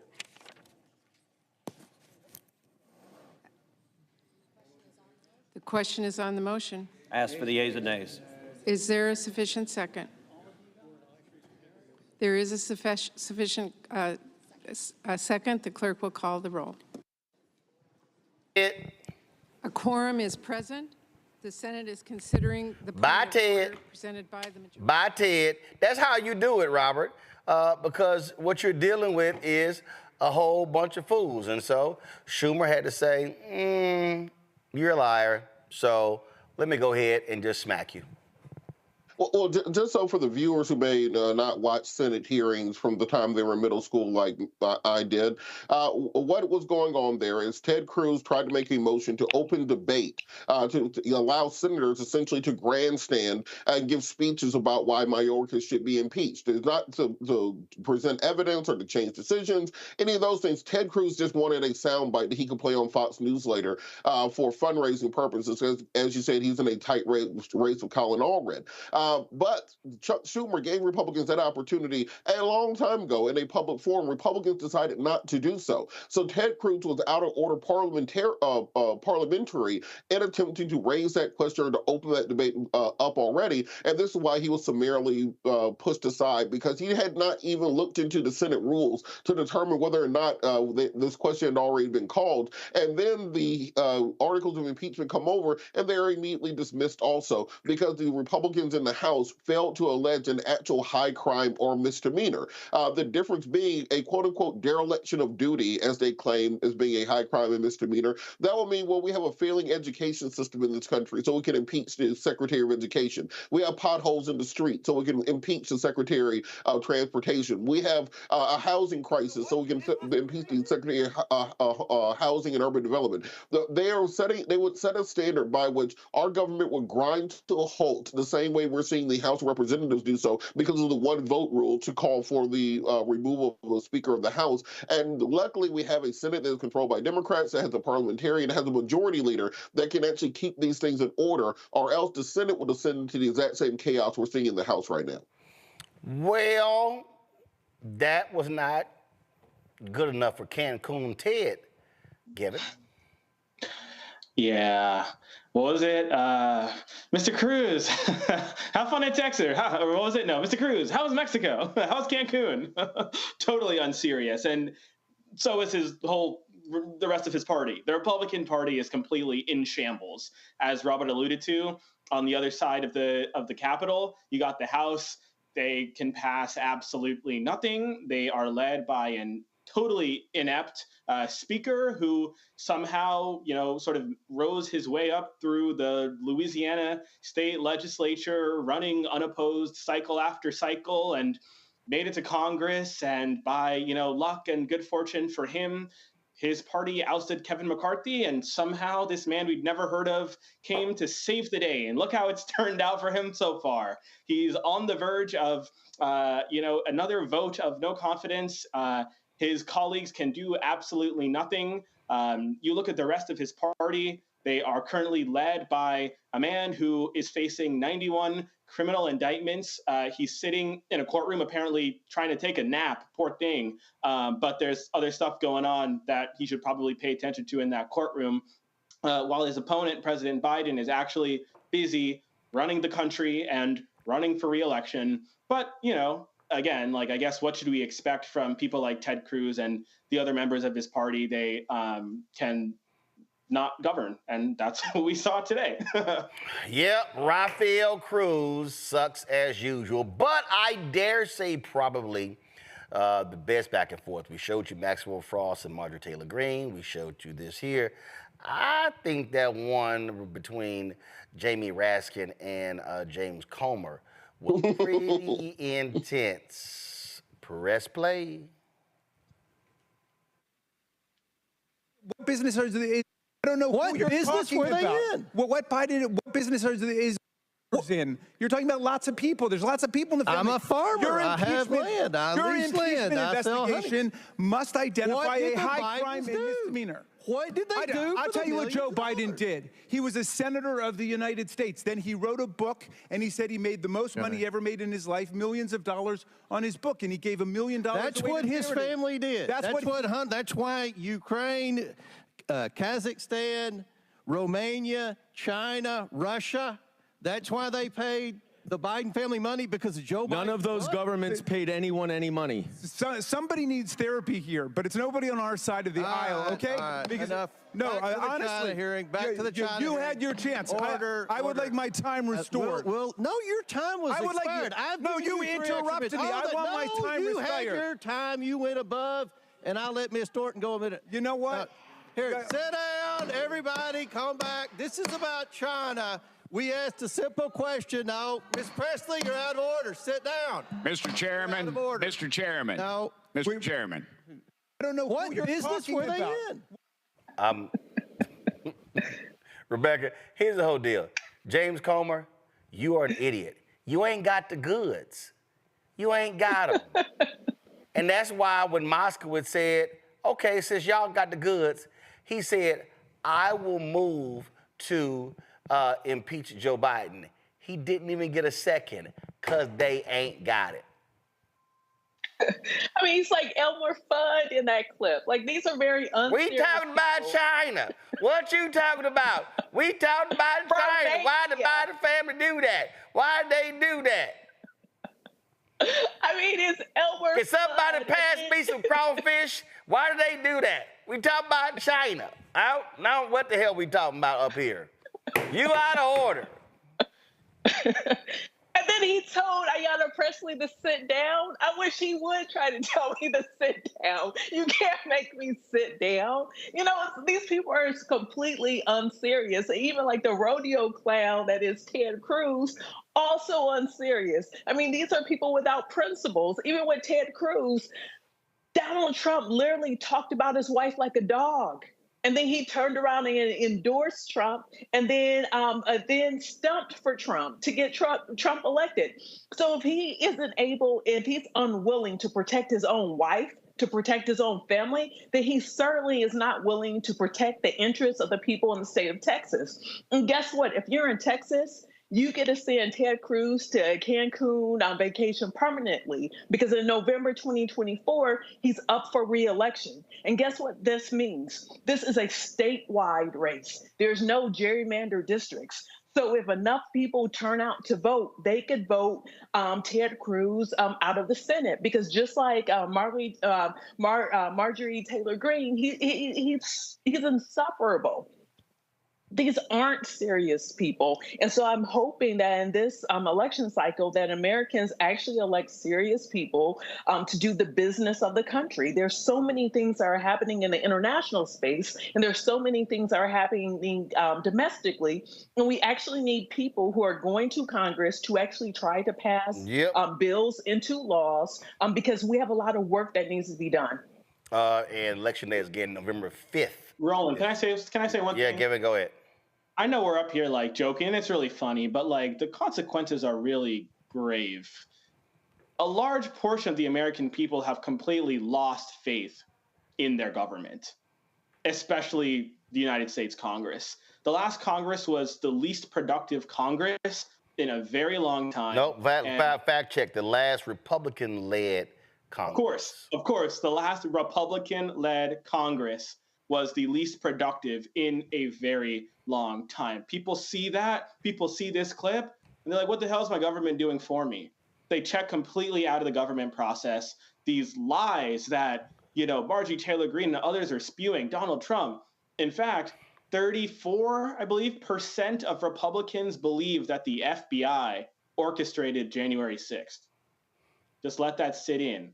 34% of Republicans believe that the FBI, the Federal Bureau of Investigation, the United States government, orchestrated January 6th. That is sad and detrimental to the state of our democracy. So again, I know it's, we make fun of Ted Cruz and all of that because they're totally unserious, but I couldn't help but it really is the consequences are grave because children are watching their leaders, if you can call James Comer, Marjorie Taylor Greene, and Ted Cruz leaders, but they're watching what's playing out, and there will be lasting consequences in terms of the trust and the faith that these people have in their government and whether or not they will engage in any sort of election ever. Well, they are who they are. All right, y'all, got to go to break. When we come back, Tech Talk, we're going to chat with Isaac Hayes III, the founder of Fanbase. He had a great conversation with Jermaine Dupri. And the issue of equity came up, and is one that I want to talk about, equity in the tech space. That is next, right here on Roland Martin Unfiltered on the Black Star Network. And I'm trying to decide, should I keep the hat on in the next segment? We'll see. YouTube folks, why y'all so slow hitting the like button? We should easily get 1,000 likes every single day. Hit the button, y'all. It ain't that hard. We had 725. We come back from the commercial break in 2 minutes, we should be at 1,000. So y'all, come on. Stop playing around. Hit the dadgum like button. All right. Also, support us in what we do. Join the Bring the Funk fan club. Your check and your donations matter. You can send a check and money order, P.O. Box 57196, Washington, D.C. 20037-0196. Cash App, $RM Unfiltered, PayPal, R Martin Unfiltered. Venmo's RM Unfiltered, Zelle. Roland at RolandSMartin.com, Roland at RolandMartinUnfiltered.com. Back in a moment. I was just in my backyard. I just said I was manifesting about life. I said, I would love to come back because it was a great time, and these kids need that right now. They need that male role model in the schools, I think. Even on TV. Yeah. Because people are scared to go into the high schools. You know, the high school, you know what I mean? I would love to bring it back, and I think we could bring it back. You know, what do you think? I think we'll ask the people. I would ask your people. We'll do a poll. Y'all want to hang a Mr. Cooper? Yeah, I say, let's go. We all look good. You know, Holly looked good. You know, Raven looked the same. Marquise, Don Lewis. It'd be funny to have the bullshit you see out there on TV now. God damn. What the fuck? What happened to TV? Damn. It's some... I'm like, oh my God.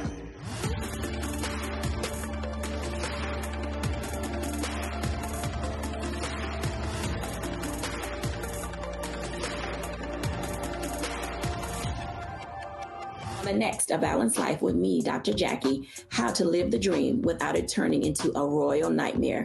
We'll meet an entrepreneurial couple who've been living the dream for nearly 30 years, and they're still going strong, speed bumps and all. I was all one trying to hold back, but he thinks he can do anything.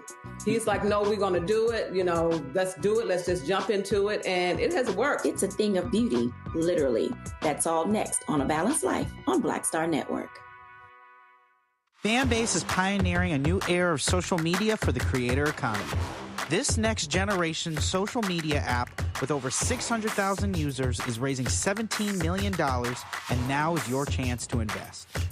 For details on how to invest, visit startengine.com/fanbase or scan the QR code. Another way we're giving you the freedom to be you without limits. I'm Faraji Muhammad, live from LA. And this is The Culture. The Culture is a two-way conversation. You and me. We talk about the stories, politics, the good, the bad, and the downright ugly. So join our community every day at 3 p.m. Eastern and let your voice be heard. Hey, we're all in this together. So let's talk about it and see what kind of trouble we can get into. It's The Culture. Weekdays at 3, only on the Black Star Network. Hello, I'm Paula J. Parker. Truly proud on the Proud Family. I am Tommy Davidson. I play Oscar on Proud Family, Louder and Proud. Hi, I'm Jo Marie Payton, voice of Sugar Mama on Disney's Louder and Prouder, Disney Plus. And I'm with Roland Martin on Unfiltered.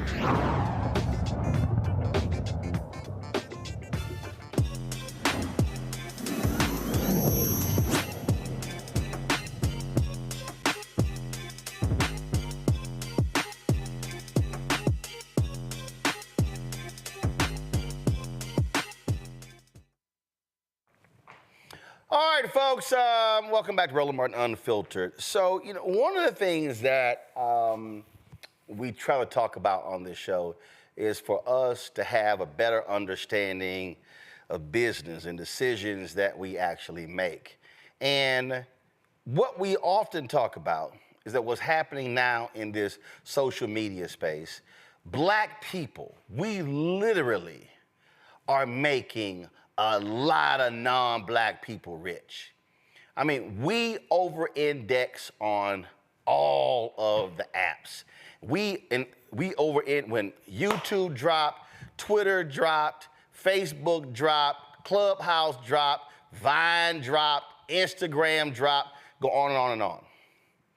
And we make these apps sexy. We make them rich. Just like it's a lot of companies, y'all. It's a lot of companies we've made highly successful because we buy their products. You know that? But then what happens is folk then turn around and then get mad when we don't get paid. How many times have y'all heard me say, it's enough with us being the show in the business and not the business in the business? Happens all the time. We all remember when Prince stood up at the Soul Train Awards and told everybody to keep standing, trying to explain to them about masters. Guess what? Sam Cooke understood that. James Brown understood that. We could go on and on and on. Some artists did that. But see, a lot of us, we want that instant gratification. It's a lot of music artists sign awful ass deals, because they want to do that.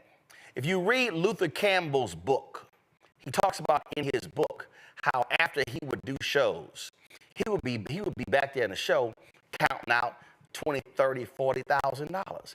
And the other artists would come up to him and they say, Luke, what you doing? He said, man, that's called back of the room sales. See, a bunch of artists signed licensing deals where they handed them $2,500, $5,000, and this other company owned their merchandising rights. They took the $5 grand, where Luke was in the back room selling his own shirts, his own hats, his own merchandise, and he was making that money every single time. But see, we fall for that. If you read Jack Newfield's book on Don King, he tells an interesting story. And y'all know I don't use the N-word, so I'm only going to use this word within the context of this story. So Jack Newfield talked about how Don King was cheating a whole bunch of boxers out of their money. And Don King realized he owed boxers $100,000, $200,000, $300,000. But see, Don King said, oh, this ain't no problem. All I got to do is give them a roll of money with a rubber band on it. He said, they're going to put that in their pocket, and they're going to get in their car, and they're going to drive to the neighborhood, and they're going to go to the restaurant and go to the bar, and they're going to sit here and pull that wad out. And everybody's going to be like, oh, man, you the man, you getting paid. Don King called that nigga rich. That was the phrase Newfield used in his book. In fact, Muhammad Ali was in a lawsuit with Don King. Don King owed Muhammad Ali about $1 million some odd dollars. So Don King knew, I ain't trying to pay Muhammad that money. So this was what he did. He went to a Muslim friend of Muhammad Ali's, gave him a briefcase, and the briefcase was filled with $50,000. He goes to the hospital. While Muhammad is in the hospital, the Muslim friend says, say, brother, this is not good. Two brothers fighting each other. And so Don wants to give this to you. And he opens the briefcase up, and he sees $50,000. Muhammad Ali goes ahead and accepts $50,000. Now, mind you, he was owed $1 million from Don King, but he flashed him the money. That's what they do to black folks in every single area when we talk about sports and entertainment. They flash us the money as opposed to the equity. And so, Isaac Hayes III, founder of Fanbase, was in a conversation with Jermaine Dupri. They posted on social media, and I saw that. We were going to discuss something else today. We were going to talk about AI. But I saw this, and I said, I think this is a much better conversation than that for today. And so, roll it. So if Castanet came to Fanbase and he got on Twitch, he can make more money than he making at Twitch than he make with you? He can make more money with you than he making at Twitch? I tell you how he could. I give him equity in the company. I give him equity in it. But that's a gamble. No, it's that's not like. Want to know why it's not? Does Castanet have the ability to move people where he wants them to move? I don't know if he knows. Yes, he does. When they went to New York City, tried to get away some PlayStation, and the motherfuckers mobbed the whole shit. Okay, you're right. That's right. Okay, so Kosnat said, I'm over at Fanbase. I'm going to Fanbase, but he owns part of the company. Fanbase goes from 600,000 plus users to 1 million users in like 24 hours.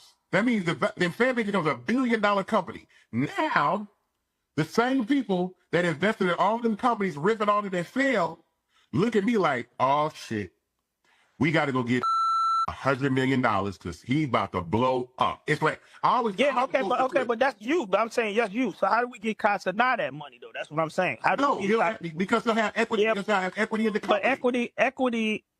You know, equity. Wait. Hold on. I'm just going to tell you, equity to don't sound like money in the hand, right? Just like Magic Johnson, they offered Magic Johnson equity in Nike, and he signed to Converse, but he's a guy from Detroit that didn't understand the word equity. So that's all I'm saying. My phone going crazy. We're gonna have to do this later on. All right, but I'm just saying All right, so this is the conversation Jermaine Dupri was referencing about Magic Johnson.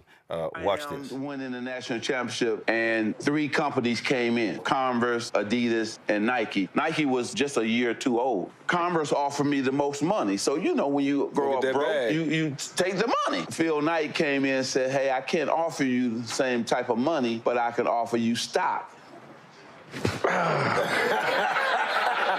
Wasn't trying to hear that then. I wasn't trying. I wasn't trying to hear that then. And I didn't know nothing about it. And my family didn't come from money. Yeah. See, that's one thing that hurt us sometimes. When you don't come from money, you don't know. I didn't even know what stocks was at that time. So I passed on the stocks. Can you imagine? 45 years, $5 billion that stock would have been worth today. But let me say this. When you don't know something, that's okay. It's when you know and then you make mistakes. I'm a person who live in the moment, and if something happened to me that wasn't good, I leave it in the past and I keep moving forward. That's who I am. No, doggone well. Magic still like, damn, I wish I had that $5.2 billion. Isaac Hayes III joins us right now. He's the founder of Fanbase. And Isaac, Magic just sat there and said, when you don't know, that's what makes it worse.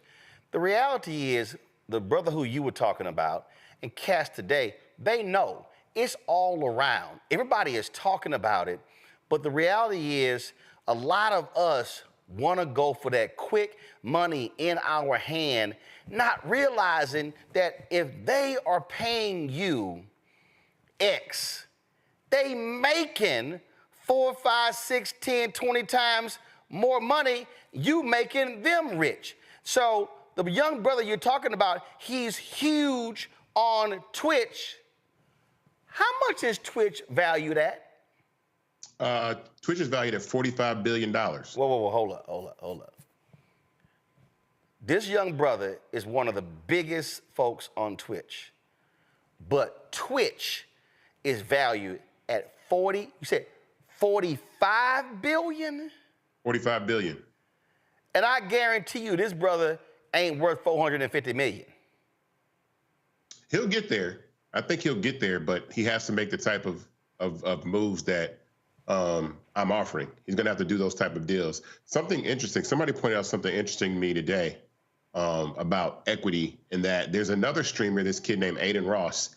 He's on a platform called Kick, and Kick gave him equity in the platform. He's white. He's a streamer. He has equity in Kick. Kai Cenat is on Twitch, which was already acquired by Amazon, but he's making a lot of money, and he has a very good split on the revenue that he brings in, but he doesn't have equity. And that is my point in introducing the conversation of equity, even with Fanbase raising capital. So let's be clear. Even the round that we're raising on Start Engine, everybody that invests in Fanbase is getting equity. So equity is the word of the day. Whether it is offered in exchange for services and consulting for somebody that has a massive following like Kai Cenat, or whether anybody watching this program right now invests in Fanbase, you're having equity and ownership in a company, right? And so as time progresses, these companies grow in value, They reach enormous amounts of billion-dollar valuations in social media. Facebook is worth $2.2 trillion with a T, right? And so imagine, like I said, someone like Magic having that experience with 45 years of Nike stock going from 17 cents a share to about $100 a share and being worth $5 billion. Right now with Fanbase, equity is, right now, our shares are $665 a share, and we are valued at $160 million. But let's hypothesize, again, that Fanbase becomes worth $160 billion, which is half the value of Instagram, half the value of TikTok, and not even a tenth of the value of Facebook. That's still a 1,000x return on your investment. So if you put in 100,000, you get $1 million. You put in 50, you get 500K. You know what I'm saying? That's what would happen at an exit. So either we sell the company or whatever. So the importance of me bringing up the word equity for someone like Kai Cenat, he has an enormous amount of value that he can bring to any social media platform just by simply using the platform, right? And so him having equity will increase the value of the company that he's already a part of. And then he can still make money in other ways on Fanbase because the app is monetized. And so that conversation that Jermaine and I had, Jermaine is correct. And that a lot of people and a lot of rappers, young people, they don't understand. They're so cash heavy that they don't understand that, you know, your money in music can run out. You can fall on hard times or whatever, but your portfolio of what you invest in, people like 50 Cent that made wise investments with Smart Water, right? Or someone like Nas that invested in Ring when it sold for like 1.2 billion to Amazon. He exited out of that company. Jay-Z has had exits from these companies. You've had, that was I forgot the company. Kobe Bryant did the exact same thing. When I think McDonald's and others were trying to sign LeBron James to a marketing deal, they said, wait a minute, hold up. So then he invested, I think it was a pizza chain, and again, equity stake in that. You talk about Diddy. Diddy had a marketing deal with Ciroc, not an equity deal. And so he had a marketing deal. And so Diddy took this brand, Ciroc, and blew it up. And, he got paid well, but they got paid a hell of a lot more money. And what ended up happening? He sues them. They end the deal. Well, if he had an equity deal, they would have had to give him a much bigger payout. And this is why the ownership thing is so big. George Clooney, Ryan Reynolds, they had equity deals in tequila companies sold for a crazy amount of money. Reese Witherspoon owned her own production company, sold that production company for almost $1 billion. And again, a lot of us, we are getting excited about, I got a first look deal. I got a production deal. When no, it's about owning the content, owning it, having the equity stake, and hell, that thing is making money without you. Michael Jordan was able to buy the Charlotte Hornets because of and here's what's crazy. His mama is the reason he got that 5%. That 5%, Michael Jordan don't have 51%. And see, this is the other part of equity I think that's important. It's a lot of black folks who do think about equity, but no, I got to have 51%. I got to have 51%. Michael Jordan signed a deal, and his mama insisted he gets 5%. He took that 5% deal, and that's why he's now worth $2 to $3 billion as a result of his mama saying, no, we don't want just a check. We want 5% of everything sold with Jordan's name on it. Right. And cashed out immensely. And again, you named some smart African American people, but most of the people you're talking about are white entrepreneurs, white entertainers that are offered these deals. They're not offering equity deals to us. And the interesting thing about that is the amount of leverage that black culture has in influencing all types of businesses, whether it's music, fashion, TV, alcohol, crazy, all of it, right? So the part about equity that's so important is that is our secret weapon against being able to blow these companies up. If people had equity in Clubhouse is valued at $3 billion. I think Clubhouse would be a much more successful app if they would have allowed people to actually have equity in the company rather than just, go and raise $100 million and $1 billion valuation and not even care about the users. And in social media, equity in social media is extremely important because it's really a cheat code, because it's the only business I know that you can actually increase the value by using it because you own it. So if you own shares in Fanbase, by telling people about it or using it, then you actually have, you're actually increasing the value of the company. So the more users we have, because again, social media apps are primarily based on the number of users you have and the number of monthly active users you have. So if you have large amounts of users, they can say, oh, you can make this amount of money running ads. So we already have a valuation of what the company could be and scale that. So with offering equity deals to people like Kai Cenat or allowing people to invest in Fanbase on Start Engine, it just changes the game. And I think that's this whole purpose and mission for me, is like, I want to change the narrative that African-American people and Black people have ownership in these multi-billion-dollar tech companies. We've never been here. And I think that's so foreign to people that they've never seen anyone like me try or move in a path that says, okay, I see myself as a Zuckerberg. I see myself as a Kevin Systrom or a Spiegel or a Jack Dorsey, but I'm Black. But I know the value that social media platforms don't work without Black culture. So the equity conversation is one that I'll continue to have. And I've had these conversations with other entertainers. And a lot of times management is looking for the cash heavy side. And it's in tech because they don't believe, but they're missing the big point, which is like someone like Kai Cenat or someone like Cardi B coming to Fanbase would increase the value of the company immensely. But I wouldn't, if I was them, get your equity first and then come over to Fanbase. And for those of you that invest, there you go. Invest in Fanbase and share the fruits of their participation in what happens. Well, we are running a promo. I interviewed Jimmy Jam.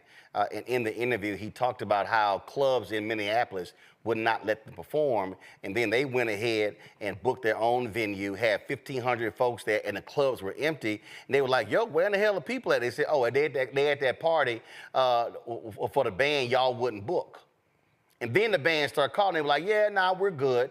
And see, and that's what it is. At the end of the day, this is no different than the hottest party, the hottest concert. Wherever the people at, yo, that's where the money at.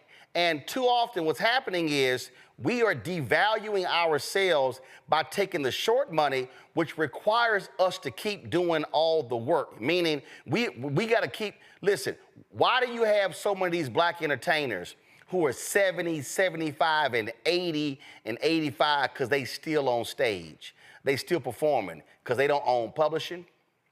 They don't own anything else. And the only way they make any money and still keep eating, they got to keep performing. That's correct. The case. I remember when Cicely Tyson, somebody talked about, oh, Cicely, you still acting. And she was like, hell, I don't want to keep acting. But Cicely wasn't getting paid all those years. It wasn't until Tyler Perry came along that she got paid $1 million for one day's worth of work. And he did that after she told him, I think she said she got $8,000 or $10,000 for Sounder.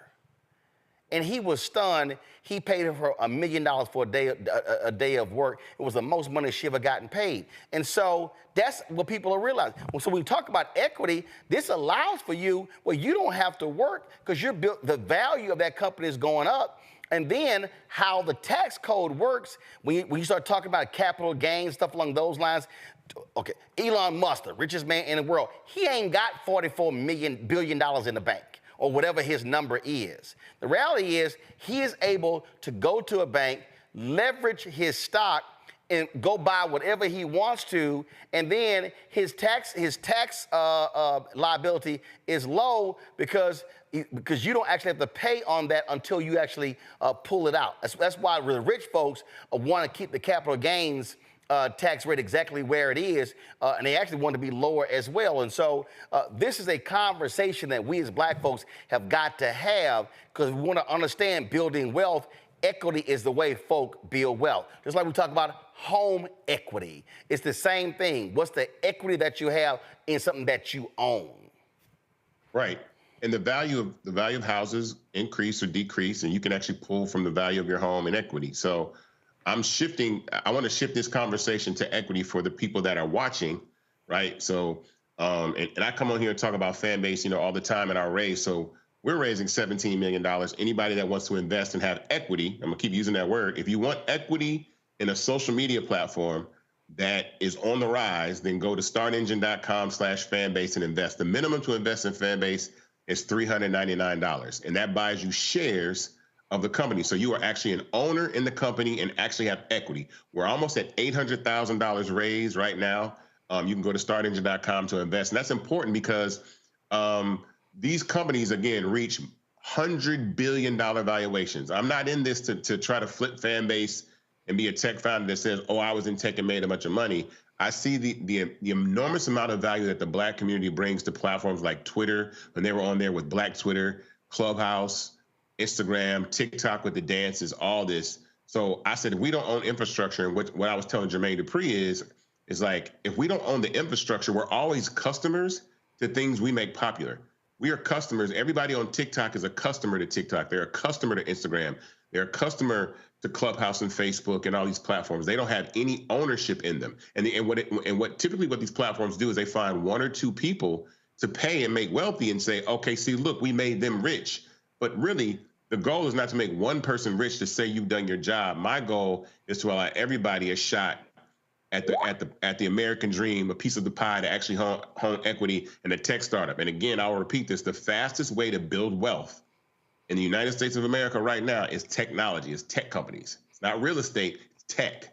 So you see how much NVIDIA is worth. You see these tech companies with AI and all these other platforms like this. So I'm doing a tech infrastructure play that's social media and technology and culture. So that's why I tell people to go to startengine.com/fanbase to invest and own part of the company. It's extremely important. And this is and one of the things I say is Fanbase, you know, I believe in the company. I believe in how successful we're going to be and how we've grown. And so I want people to take this ride with us because we're only going to keep getting bigger and better. That's what we're raising the $17 million for. And we want people to be a part of that. And so that's extremely important. Equity is the word of the day. If you don't, like, listen, I don't want to hear, like, 5 years from now, you'll be like, man, he was on rolling talking about equity and the word. I should have just did it. I should have put my money in. I should have went and invested. But, you know, this is your opportunity to do so because people like Kai Cenat are making a lot of money, but he doesn't have equity in a lot of these platforms, these companies that he works with. Absolutely. Equity questions. Robert, you first. So with the equity, can you kind of describe kind of a ratio when people are investing, you know, compared to other companies? You know, let's say you had at this same point in time were investing in Facebook when they were at this same level of development. What kind of returns will people see? Because I think sometimes we can put it in more concrete terms that helps people understand exactly what the equity stake can turn into. Well, I mean, I have to speak hypothetically just because I can't make any guarantees. Oh, no. Let's not do hypotheticals with Fanbase. Let's use real life examples. Facebook, okay. Apple. I mean, you already use it. Say it again, Nike. What was Nike's stock when it was offered to Magic Johnson? It was 17 cents. Okay, Nike, hold up. Nike's stock was 17 cents. When it was offered to Magic Johnson. If you right now, let me just pull it up. Give me 1 second. I'm gonna pull it up. I think it's about $100. No, it's actually a little underneath that, but you pull it up right now. So Nike's stock right now is at go ahead and put $94 a share. You see how it's going up and down, but the bottom line is 17 cents to $94 a share is huge. Yes, it's enormous. I think I want to say it's a 285x return. So I'll do this. I'll say this. When I first founded Fanbase, the company was founded at a $20 million valuation. We've gone from $20 million valuation to a $50 million valuation to an $85 million valuation to a $160 million valuation. So now Fanbase is worth 8 times what it was when people first invested now. Now, $160 million is a large number, but in the scheme of what tech companies is, when you think about Twitch is worth $46 billion, when you think about TikTok or ByteDance being worth about $350 billion, Facebook being worth $2.2 trillion, Instagram outside of Facebook is probably a $300 billion company. So the ability for Fanbase to go from 160 million to 160 billion, it's there. It absolutely is there. It's based on users, revenue growth. And someone that actually invested in the company can actually increase the value in that. So that would be Fanbase going from a $160 million company to a $160 billion company would be 1,000x return. So for every dollar you put in, you would get $1,000, right? At an exit, a liquidity event is what we call them. And so those are the type of gains that you can have. And that's my vision. I'm in this to build this company into a multi-billion-dollar company that turns multiple people into 100,000aires and millionaires, and some people potentially into billionaires by using this model, because we weren't even able to do this. The average person was not able to do this before 2015. So that's why I tell everybody, take advantage of the Jobs Act and being able to invest in startups like this, not after they go public. So not after Nike goes public. Yeah. Don't invest in Fanbase after we're public. Invest in Fanbase today when we're a privately held company, that when we do get acquired, or we do go public, or we do a merger, that's when you see the biggest return on your investment. And that was one of the best things under President Barack Obama. Rebecca, equity question. Sure. So I'm thinking back to Kai Cenat. So Kai Cenat can literally stay on Twitch, but come over to Fanbase, use the same content, and then make money. But I'm also thinking of another example of DJ Academics on Rumble. He is making Rumble extremely popular. As far as I know, his deal doesn't include equity. So can you talk through what it looks like if someone from the culture comes into Fanbase and they're able to increase the valuation of Fanbase because of their popularity and their audience, who would then go to Fanbase to follow them? And before Isaac does that, here's what Rumble did. Rumble was a right-wing YouTube.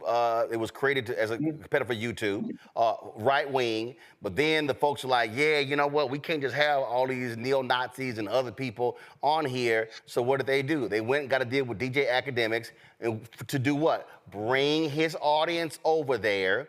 And so his audience follows him, and so they're seeing him on there. He's driving massive signups as well. So what he's doing is he's actually making Rumble more popular. And you're right, they're giving him a nice check, but they're making the bigger money because they actually own the company. He's making them more popular and more valuable. Isaac?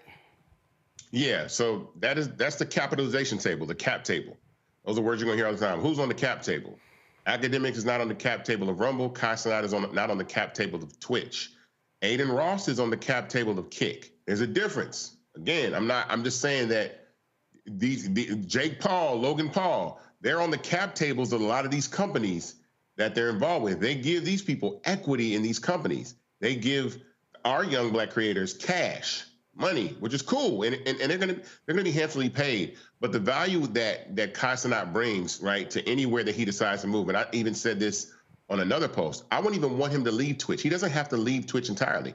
Make your money on Twitch. My point is that you can move your audience wherever you want them to move. You'll still have your audience on Twitch, but you can actually move an audience to somewhere, to a platform that you actually have equity in, and increase the value of it. And again, I told him I'm not talking like a small amount of equity at all. Like someone like Kai Cenat, I respect his ability to bring people where he wants them to go. People like Kai, people like Cardi. I'm talking about definitely equity that can make them billionaires if the trajectory of Fanbase goes. But Isaac, but also Isaac, to add to that, that's also put in the deal. It's benchmarks. Hey, listen, that's the deal that Howard Stern has with Sirius XM Radio. There's a reason Howard Stern said later to terrestrial radio, people like, oh my God, you get a bigger audience. The deal that Howard Stern has with Sirius XM Radio, because his followers follow him, dude is making crazy amount of money with Sirius XM, because that's the kind of, but there are benchmarks. If you take us from here to here, you get this. If we go from here to here, it increase your stake. And so basically, you're saying you grow, we grow, and your bank account's gonna grow because the valuation is gonna go through the roof. Yeah, and I mean, one thing that I pride myself in, and I'm proud of, is the way that we've actually raised capital doing equity crowdfunding, and then me investing in Fanbase myself. One thing I'll say is I'll never ask anybody to do something that I haven't done myself. I spent $200,000 of my own money, not this money that I made producing music in the music industry. I gambled on myself. There you go. Right?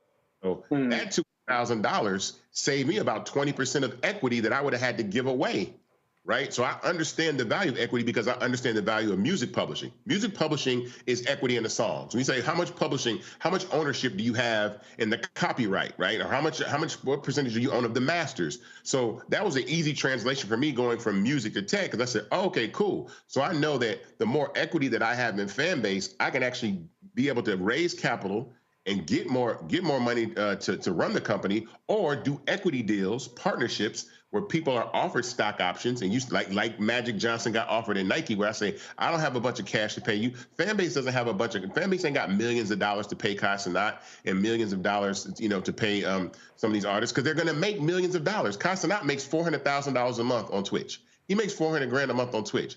God bless him. That's cool. I'm saying that, hey, look, you can make $400 million or $1 billion, right, in equity on top of the $400,000 a month that you make.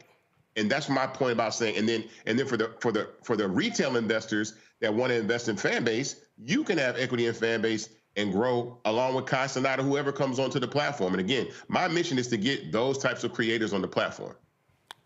Kevin? Isaac, thank you so much for being with us and for what you're doing, for what you're building. It's funny, when we talk about equity, I feel like we talk a lot in our community these days about the DEI kind of equity, which is important, but this kind of equity that you're talking about, this is about generational change for our community, right? I think too many of us, especially, young Black folks coming up now, they want to be rich, which will get you money, but what we should be aspiring for is to be wealthy, right? Which will give us time, will give us freedom. So I guess my question is, I understand, right? We work so hard to get our seat at the table, but what we should be doing is trying to build our own tables. So how can we shift that mindset in our communities? How can we get, young Black boys and young Black girls to grow up wanting to be producers and owners and investors and not just the consumers and employees? And how can we make sure that they have the skills they need to do that?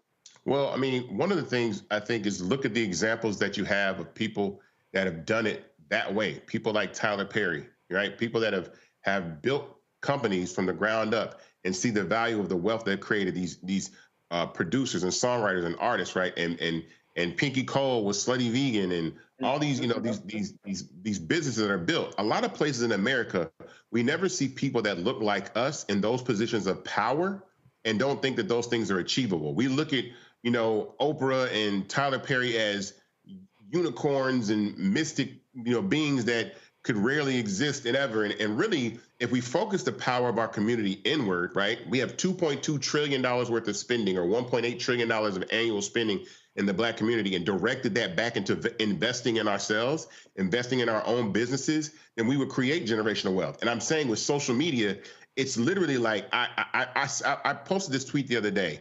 You will not find the CEO of TikTok, Instagram, Clubhouse, or Twitter say that those platforms don't work without young people in Black culture. You'll never hear them say that. I dare anyone to say that we don't need Black kids on our platform to be successful. They'll never say that. So if you know that and they know that, then who has the power? The community, Black community does, right? Black culture does. Now, the question is, are we using that power? How are we leveraging that power? And I'm saying with Fanbase, by investing in the company and then coming over to the platform and using it, and that's not for Kai Cenat. This is for every single rapper, every single athlete, every single actor, actress, businessman, content creator. If all of you all went and invested in Fanbase and then came over there, now you own and you're able to monetize. The platform was built to monetize through subscription, which no other platform did the way that we do it before Fanbase. So now you can make money on the front end and then have equity on the back end. So this isn't a call just for Kai Cenat. This is a call for every single Black person that is watching this broadcast or will see this broadcast or see this video. Get your piece of a company that you can actually speak proud of, be a part of, use, help bring value to. That's what we have to do. We have to create examples. Fanbase has to be the example. Like Bob Johnson made the most amount of Black millionaires ever when he sold BET. I keep saying I want to obliterate that record. I want to make so many millionaires. Fanbase has over 14,000 investors now, about 15,000 investors now. My dream, my legacy, I want to be standing in a room with 15, 20,000 people one day, and Fanbase is acquired or Fanbase goes public, and everybody behind me is a millionaire, multimillionaire, billionaire. That is my vision. That is my goal for Fanbase. That's why I'm doing this. I'm doing this to create generational. It'll be the largest distribution of wealth in the Black community in the history of the country. If and when Fanbase exits at an IPO or an acquisition, it will be the largest distribution of wealth to Black people in the history of the United States of America. Bob Johnson was the last one. I'm going to do the next one, and it's going to be bigger because all of us are going to own part of a company and leverage our culture to blow it up. And then we do it all over again. Okay, we did it once with Fanbase. Let's go do it with a movie studio. Let's go do it with all the things that we can do. Let's go do it with an automobile company. Let's go do it with an airline. We can do this. We can leverage our culture to create generational wealth. And that's what we have to do. We can't keep leveraging our culture and giving it away to these other platforms and then getting little one-off paychecks to be ambassadors and brand ambassadors and spokespeople and all that kind of stuff. Meanwhile, the people that own these companies are putting their great-great-great-grandchildren in positions of wealth that aren't even born yet. That's my idea of this. Hey, folks, equity. And when we talk about, this is the last point here, when we talk about ownership, the greatest mistake that I believe that we make as Black folks is that we believe we have to own the whole company. Ownership means I have an equity stake in that company. Jeff Bezos got billions. He does not own 51% or 100% or 40% of Amazon. His money's in stock. Hell, he got divorced and gave his ex-wife, Mackenzie Scott, she got billions in the divorce, and she's giving out billions of dollars to nonprofits, and the Amazon stock keep going up. So hell, the money she gave, she's already made back because the money is multiplied. Folks, we got to understand this is what it means. And when there are some people, they've got, you see these stories. I would just read John Rogers, Arrow Capital Management. They have 1.8% of Paramount stock. This company has 2% of Disney stock. That's what this is all about. And so the purpose of the conversation is to completely redirect our minds when we talk about Black ownership, and that's the whole deal here. If y'all want more information on the Fanbase raise, go to startengine.com/fanbase. And so next week we'll chat with Isaac about artificial intelligence on our Tech Talk segment. Isaac, we certainly appreciate it. Thanks a lot. Let me also appreciate it, bro. Let me thank Gavin. Let me thank Rebecca. Let me thank Robert as well for being on today's show. Thanks a bunch. Y'all have an absolutely fabulous one. Folks, your support is critical to what we do, the stories that we cover, the conversations that we have. Ain't no other Black daily digital show having the conversation that we just had and walking y'all through Black ownership and the power of equity. So that's why we do what we do. Your support is critical. So to join our Bring the Funk fan club, you can join in various ways. We don't charge for subscriptions on this show because we want the information to be widely available. And so you can send your check and money order to P.O. Box 57196, Washington, D.C. 20037-0196. Cash App is $RM Unfiltered. PayPal are Martin Unfiltered. Venmo is RM Unfiltered. Zelle, Roland at RolandSMartin.com. Roland at RolandMartinUnfiltered.com. And be sure to download the Black Star Network app. Apple phone, Android phone, Apple TV, Android TV, Roku, Amazon Fire TV, Xbox One, Samsung Smart TV. Tomorrow's show, y'all, I'm going to talk to y'all about our Black Star Network being on 4 fast channels. Of course, we're on those fast channels, Plex TV, Amazon Freevee, Amazon News, Amazon Prime Video. I'm going to talk to y'all tomorrow about the future of us on those platforms, and so you don't want to miss that conversation. That's it, y'all. I'll see y'all tomorrow right here on Roland Martin Unfiltered on the Black Star Network. Holla! Black Star Network is here. Oh, no punch! I'm real revolutionary right now. Thank you for being the voice of Black America. All momentum we have now, we have to keep this going. The video looks phenomenal. See, this difference between Black Star Network and Black-owned media and something like CNN. You can't be Black-owned media and be scared. It's time to be smart. Bring your eyeballs home. You dig?